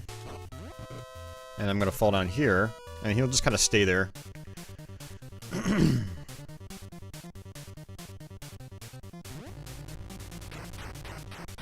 kind of do the same thing here if I can. Uh-oh, not good. Okay, good.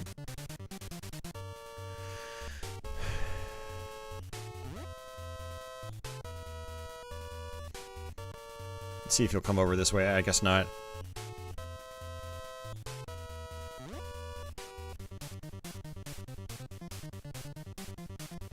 Alright, see ya, Mark. Take care, dude. Gotta love NES games in the hands of a professional.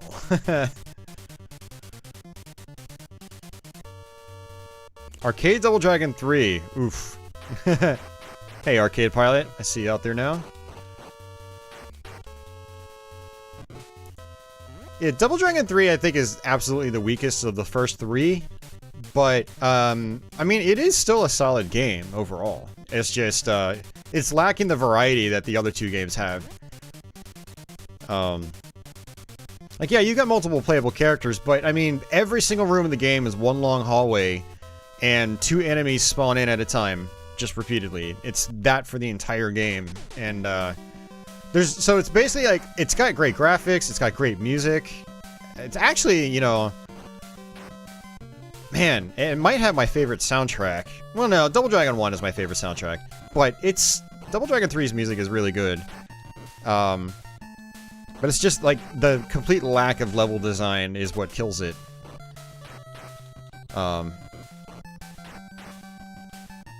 With the exception of the final level, you know, like, you've got that platforming at the start. And then you've got, you know, platforming as you get into the pyramid. But it's not really good platforming either. The game just, that type of level design just does not work well in that game. Platforming was kind of BS in Double Dragon 2 as well, but it was executed better, if you ask me. It was more interesting, and... Double Dragon 2, you wouldn't really find yourself, like, being pushed in the corners in, like, platforming sections. Like, that's what can happen in Double Dragon 3, and it's extremely frustrating. But aside from that, the rest of the game is basically just one straight long hallway after another. Which that level design is fine for your first level, but not the whole game, you know? So... But I still like it, because it is still fun to play. I like the moves and stuff like that. Although you do kind of rely on the hurricane kick way too much in it. Double Dragon 2's tech is definitely a lot better. Its combat is a lot more nuanced and satisfying.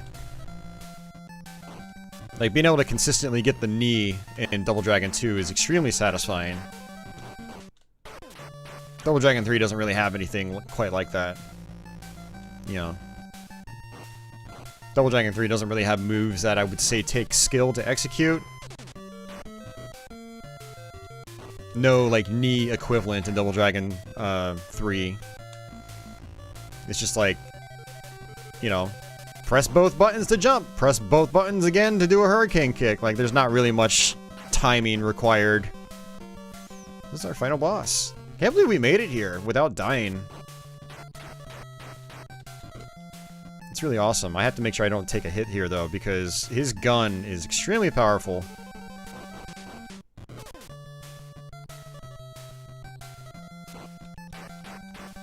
Whee! I'm just throwing him. It's so awesome. Whee! Nice. Oh, goddammit, I forgot about fighting your brother. I hate this fight. Totally forgot about this. This is a carryover from the arcade game. If you'd get to the end in the arcade version, in 2-player mode, you would have to fight each other. It was a really cool thing. Yeah, the problem with this fight is that you'll a lot of times run out of time. So I'm trying to elbow him, and his hit points are just massive. He's got so many hit points.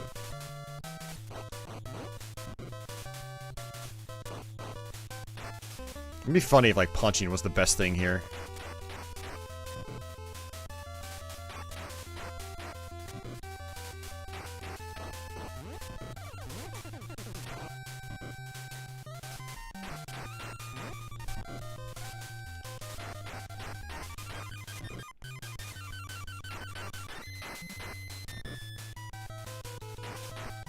Dude, it might actually be the best thing here. Holy crap. Alright, there's no glitching him. Be fun if I could glitch him off the screen.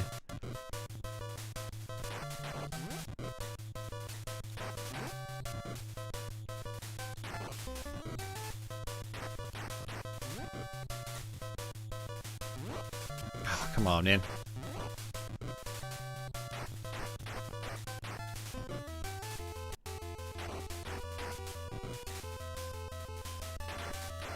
Ah, dead. Have to do it over.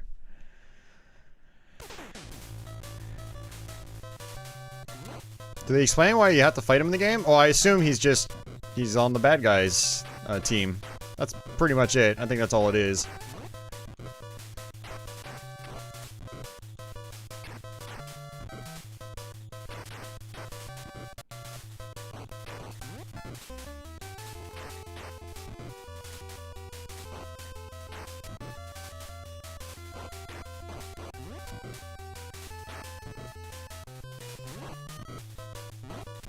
The elbow is so hard to get because he likes to duck it.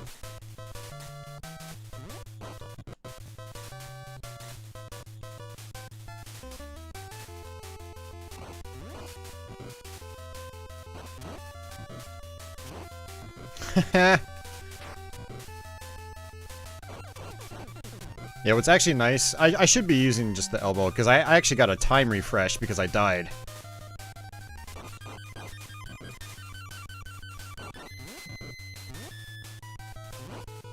Another thing I could do is try to do the kick into the jump kick, but it doesn't do a lot of damage. Kind of like that. Trying to turn around and do the elbow, but it's not working.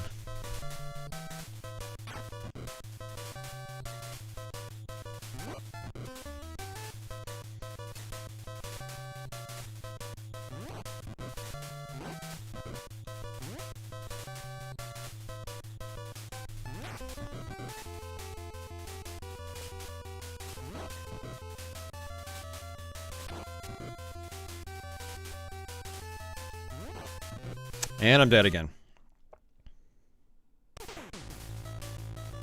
Alright, so let's just do the elbow strat.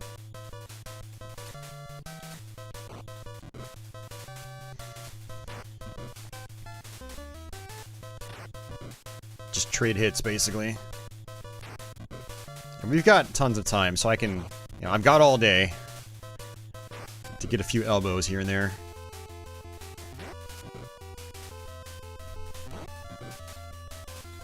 A Shadow Link is easy. Just get in the left corner, duck, and attack. That's pretty much it. I know Shadow Link gave a lot of people trouble, but it's actually really easy. Just gotta know the right strategy.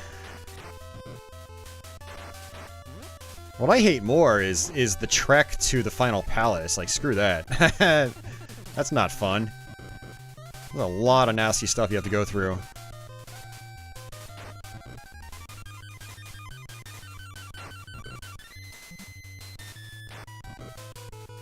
I want to play through Zelda 2 again. I played through it a couple of years ago on stream. There we go. Hey, baby. And a kitty. There's a little kitty there. You should take the kitty home. We'll name it Patchouli. And it'll meow at you all night long, begging for attention.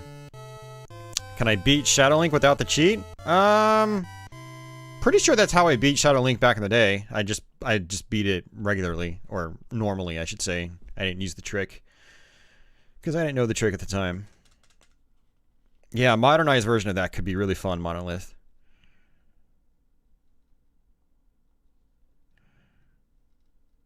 Hey, thanks, Monolith. I appreciate it. People with anime avatars are funny.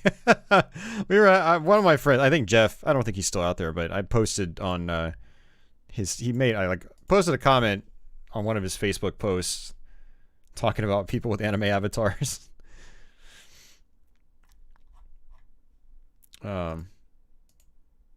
I've had some viewers in the past that used to be like really regular viewers and you know, seemed like good people, but they ended up just kind of being assholes, and they all had anime avatars. So for a while now, I haven't trusted people with anime avatars.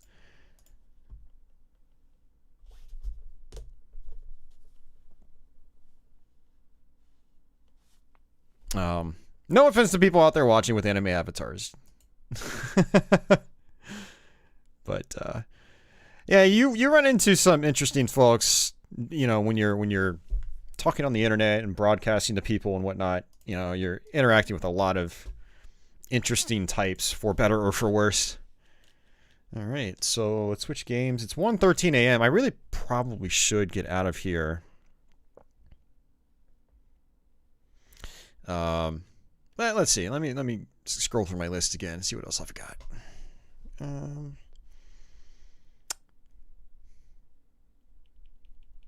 Alright.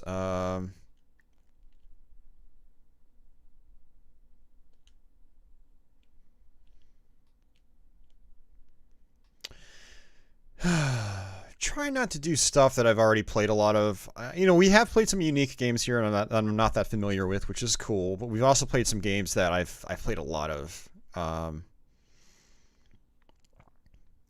So let's see what I can pull up here.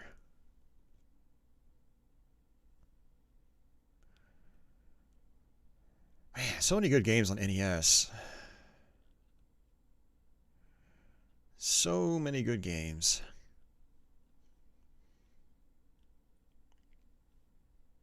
I'm like, oh, that game. Oh, wait, I did a Let's Play. Oh, that game. Oh, yep, no, also did a Let's Play.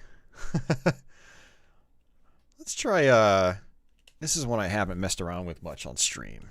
This is a really tough game. But this came from, the microcomputers of, you know, the UK and Europe.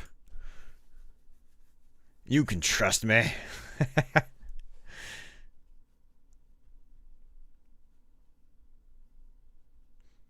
E.T. for the Atari 2600. It's a game.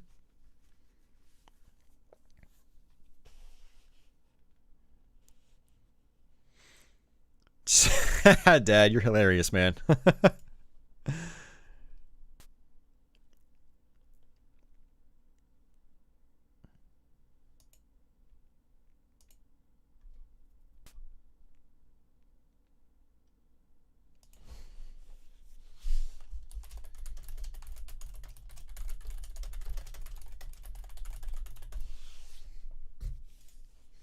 Yo, Gary, Dudley, thank you for that.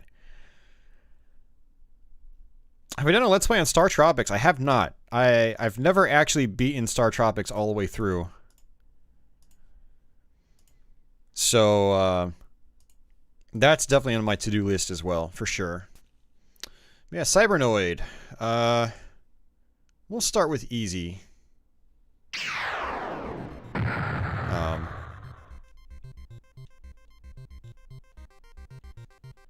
I'd probably die if I touch that. No, I don't die. Nice. This game's pretty quiet, actually. Oops. Double oops. Yeah, this is one of those, you know, European developed games. It's a complete memorizer.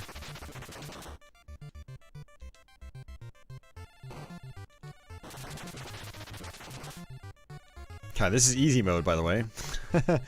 I'm gonna guess easy is probably more to do with, this probably has more to do with, like, how many lives and what your ammunition's like. It's called Game Over. What's the history of video games? Yeah, I've seen that. I didn't actually care for it all that much.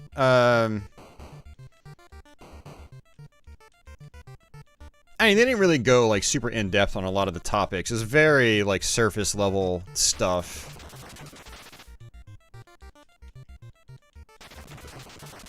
Yeah, talking about Atari, or sorry, E.T., and, you know, referencing it more as, like, a meme than anything. I don't know. Oh, I can't go back. Okay. Oh, and I have auto-fire now. It's interesting.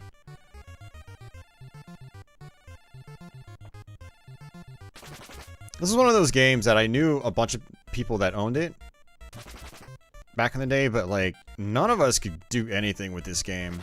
Oh, man. I'm struggling here. I am struggling. I have to wait. Yeah. Yeah, so this originally came out on...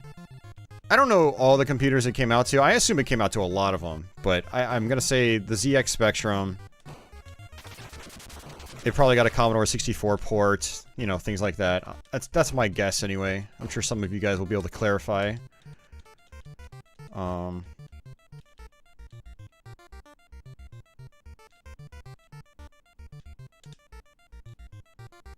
My bombs aren't working here. Oh, okay. Genocide. I have no idea what that does.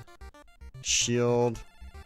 Bouncers. Okay. You press select to, Seekers. Okay.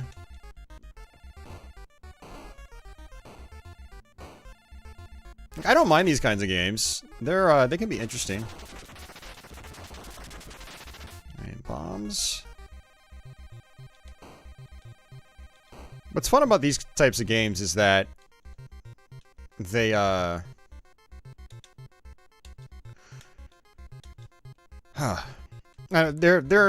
very tricky to learn, but they're satisfying to go through after you've learned them.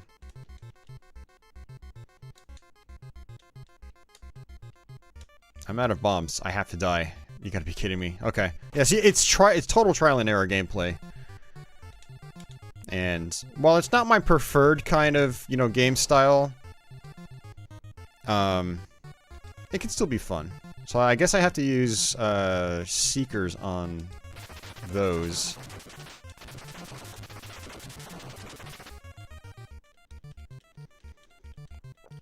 Yeah, there was a couple years ago, I wanted to actually invest in an actual X68000, like a real one. Then I ran into health issues, and I wasn't able to. My money ended up having to go elsewhere, so... Have I done Blaster Master? I have not, no. It's almost like Solar Jetman. Yeah, there are definitely some similarities. Solar Jetman is, that's a crazy hard game. Man, I should mess around with that a little bit. That'd be fun. Alright, so you can hit them with bombs. Okay.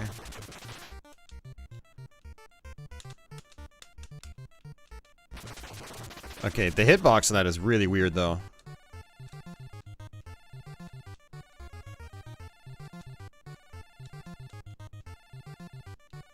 Okay, I really do not like, you know, running out of ammo like this, though. It's frustrating. Yeah, that's very aggravating. Look at that. Like, if you don't have your missiles, then you're pretty much just stuck. Although I guess you can grind out.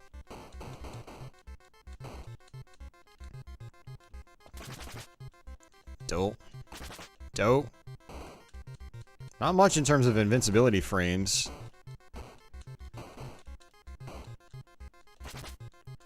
Okay, you know what? Let's try that again.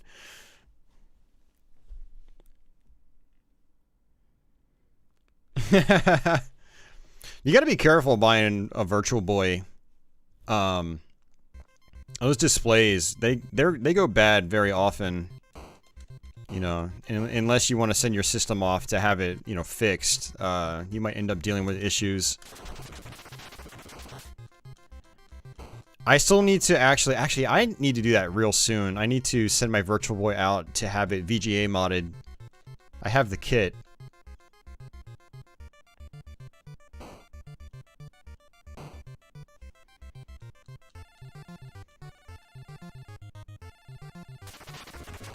This rotating thing is nice.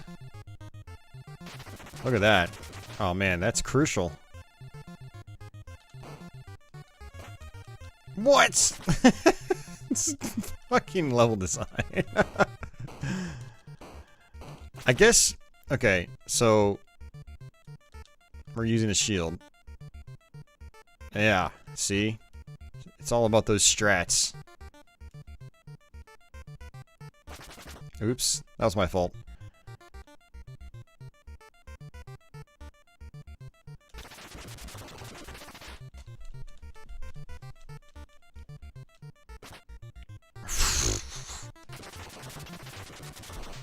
I mean, I do get my ammo back when I die, so... I should probably be using my shield more often.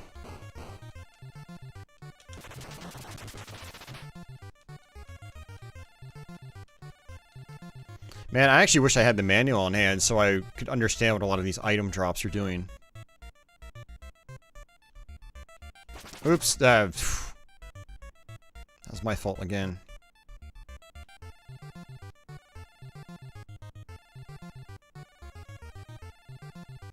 There we go.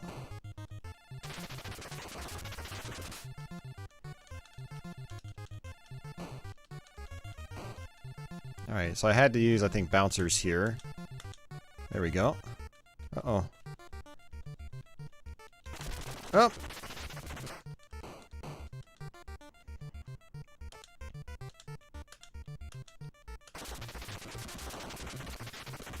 Alright, so I'm gonna go 1, 2, 3, 4, 5. Ooh, nice. 2 for 1 deal. Hell yeah.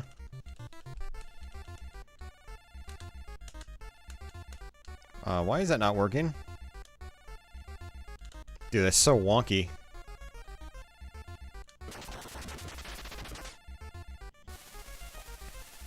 You took your Virtual Boy out of the box for cleaning to make sure it worked. One of those eye panels is slightly cracked on the inside.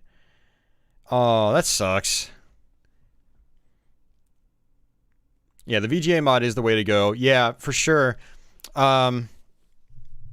I mean, I could try to do Virtual Boy emulation instead, but I mean, I like using my original hardware. One reason I don't do Virtual Boy emulation is there's no replacing the original Virtual Boy controller. Like, you have to use it. Otherwise, you don't get the right experience at all. Alright, let's go ahead and use a shield.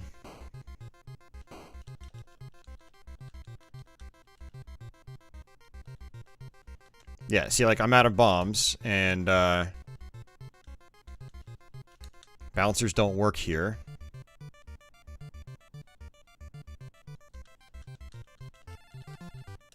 And unfortunately, these things don't really drop any power-ups or anything.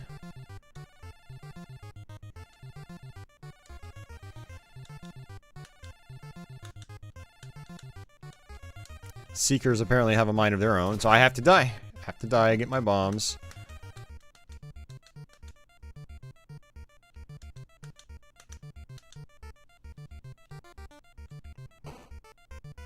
I like that effect.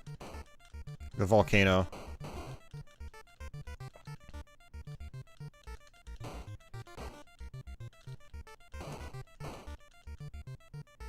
Okay, so I think the blue circles are bombs. Bomb pickups.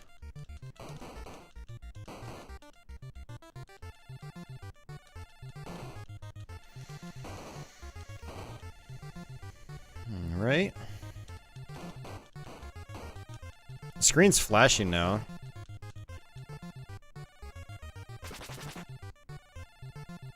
Wow, so if you sit on one screen for too long, then you explode. That's mean. That's very mean. Alright. Take care, Andy. Thanks for tuning in.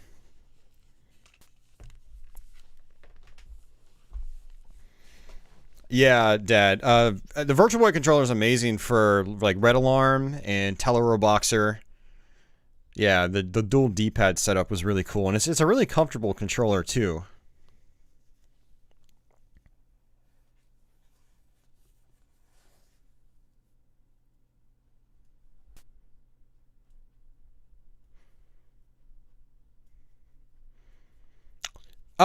Can't you do that with, like, a Nintendo Labo? There's, like, a kit you can get where it slides in, and you put it on, like, a headset or something. Yeah, Wario Land is really good on Virtual Boy. It's a very well done game. A lot of fun. All right. So guys, you know, we've got some really good viewership tonight. It's been fun chatting and hanging out. But I think that I should probably end my stream because I do have to be up for work in about 5 hours. So and I still need to get dinner. I still need to eat. So I'm going to probably make some frozen pizza and then toss it in the oven. And I'm just gonna chill out. So, I'd really love to just keep streaming. I mean, if I really wanted to, I could just stream all night and then just stay up all day. But, I think I'm gonna try to get some sleep. I'm not gonna be dumb. I really love doing these NES variety streams because we get to play a bunch of different games and, you know, the turnouts are always great. You guys love the NES. And, yeah, it's just a good time. So, Big shout outs to man, you guys spoiled that. See, there's my speech issues. You guys have spoiled me again. So shout outs to Mark Havener, Jeff Smith, Lord Cephalion, Red Zero Ranger, Jeff Meadow 42, and Deadly Gaming LV, who all did super chat donations today. Really appreciate it. It helps me out so much. Over the next day or two for patrons, I'm going to be trying to get together the next Let's Play. Lately, I haven't been posting them on Saturdays just because with me working 2 jobs and then streaming on YouTube, I just haven't had the time to be able to practice for Let's Plays and have them cranked out, every Saturday. So like last week, I think I ended up getting the video up on Monday or Tuesday. So yeah, you don't get them as early access as before, just a few days as opposed to 7. But I will be trying to work on the next one, so watch out, patrons and channel members. Hopefully tomorrow I'll have one knocked out. Will just be posted tomorrow, but it's possible it might not be until Monday or Tuesday. But yeah, watch out for that. And yeah, thanks a lot, guys, for hanging out. It was a good stream. It was fun.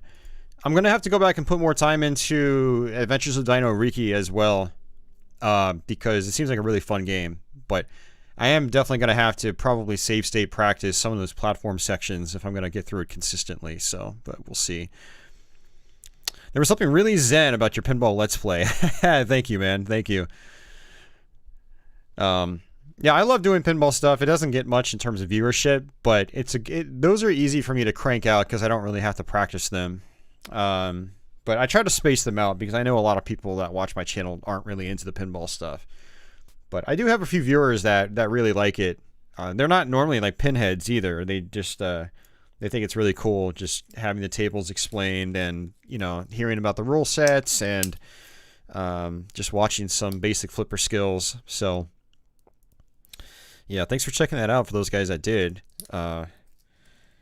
Feel free to drop a comment on it too. That always helps my videos.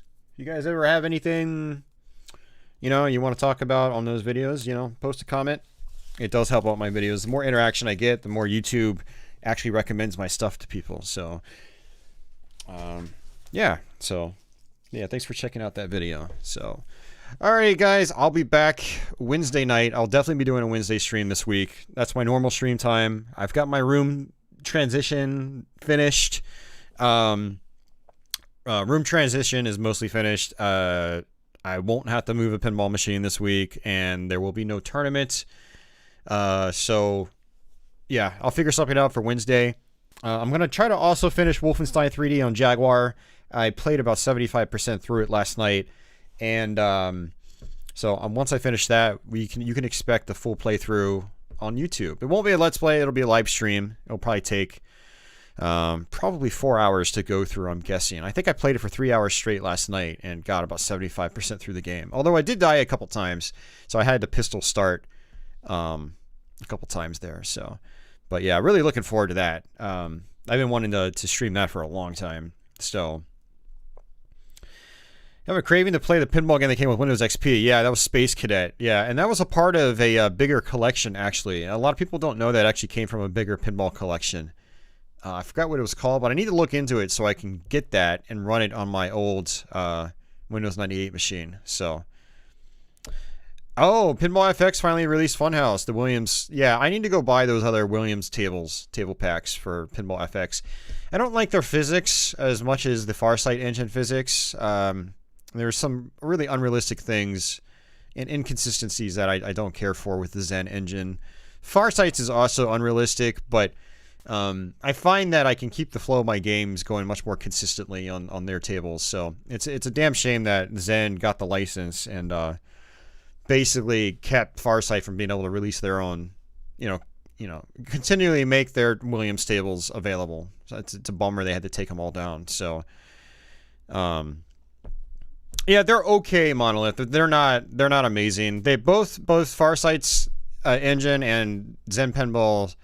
Zen Studios, their engines all have their own issues, just in different ways. That makes, like, if you play a lot of real pinball and then you go and you play the compilations, they can be extra aggravating because the ball doesn't move the way it's supposed to. And And yeah, but I definitely need to fire those up again. Maybe even do like a live stream. Yeah, that'd be fun, doing like a Zen Pinball live stream, do the Williams tables. So, but I think I have to buy them. I have to see what I've got on my Xbox. Yeah, I have to see what I've got on my Xbox.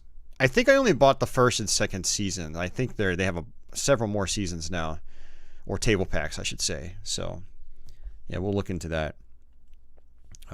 Yeah, stay tuned for that. We'll definitely do something like that. I don't think we'll get a lot of people on a pinball stream, but it'll still be fun to do. So yeah, I'll probably still do it anyway.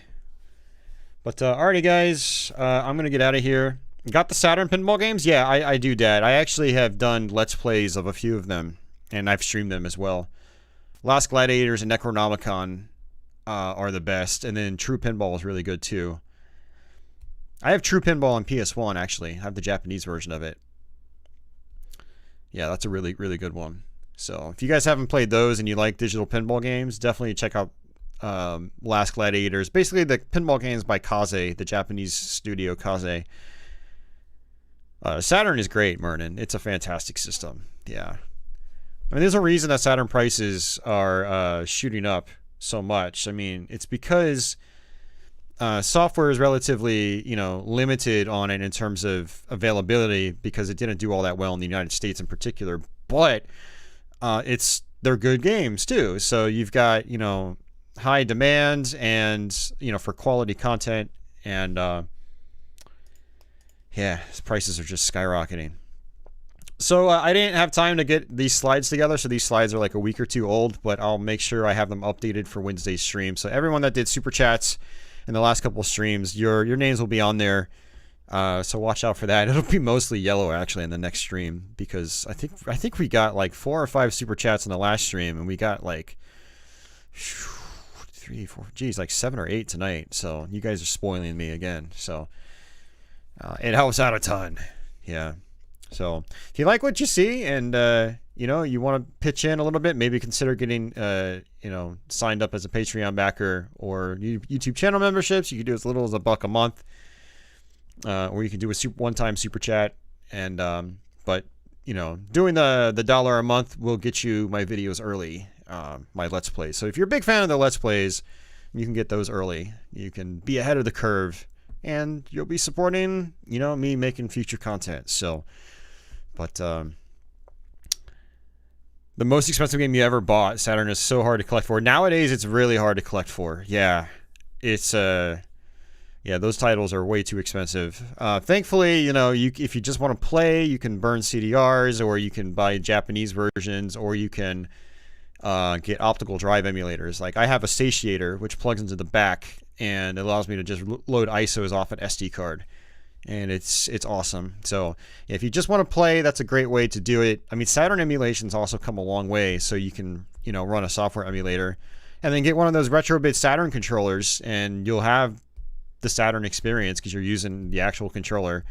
I think RetroBit bought the molds off Sega, so they're actually using like the original molds and stuff like that for their controllers for Genesis and Saturn. So they feel just like the real deal. So that's another option for people that just want to play. But yeah, guys, if I don't stop myself from talking, I'm going to be talking all night. We'll be streaming and talking for another 2 hours. So I'm going to get out of here. But yeah, you guys have yourselves a good night. And I'll hopefully see you guys on Wednesday. So yeah, so take care, guys. I'll talk to you on the next one.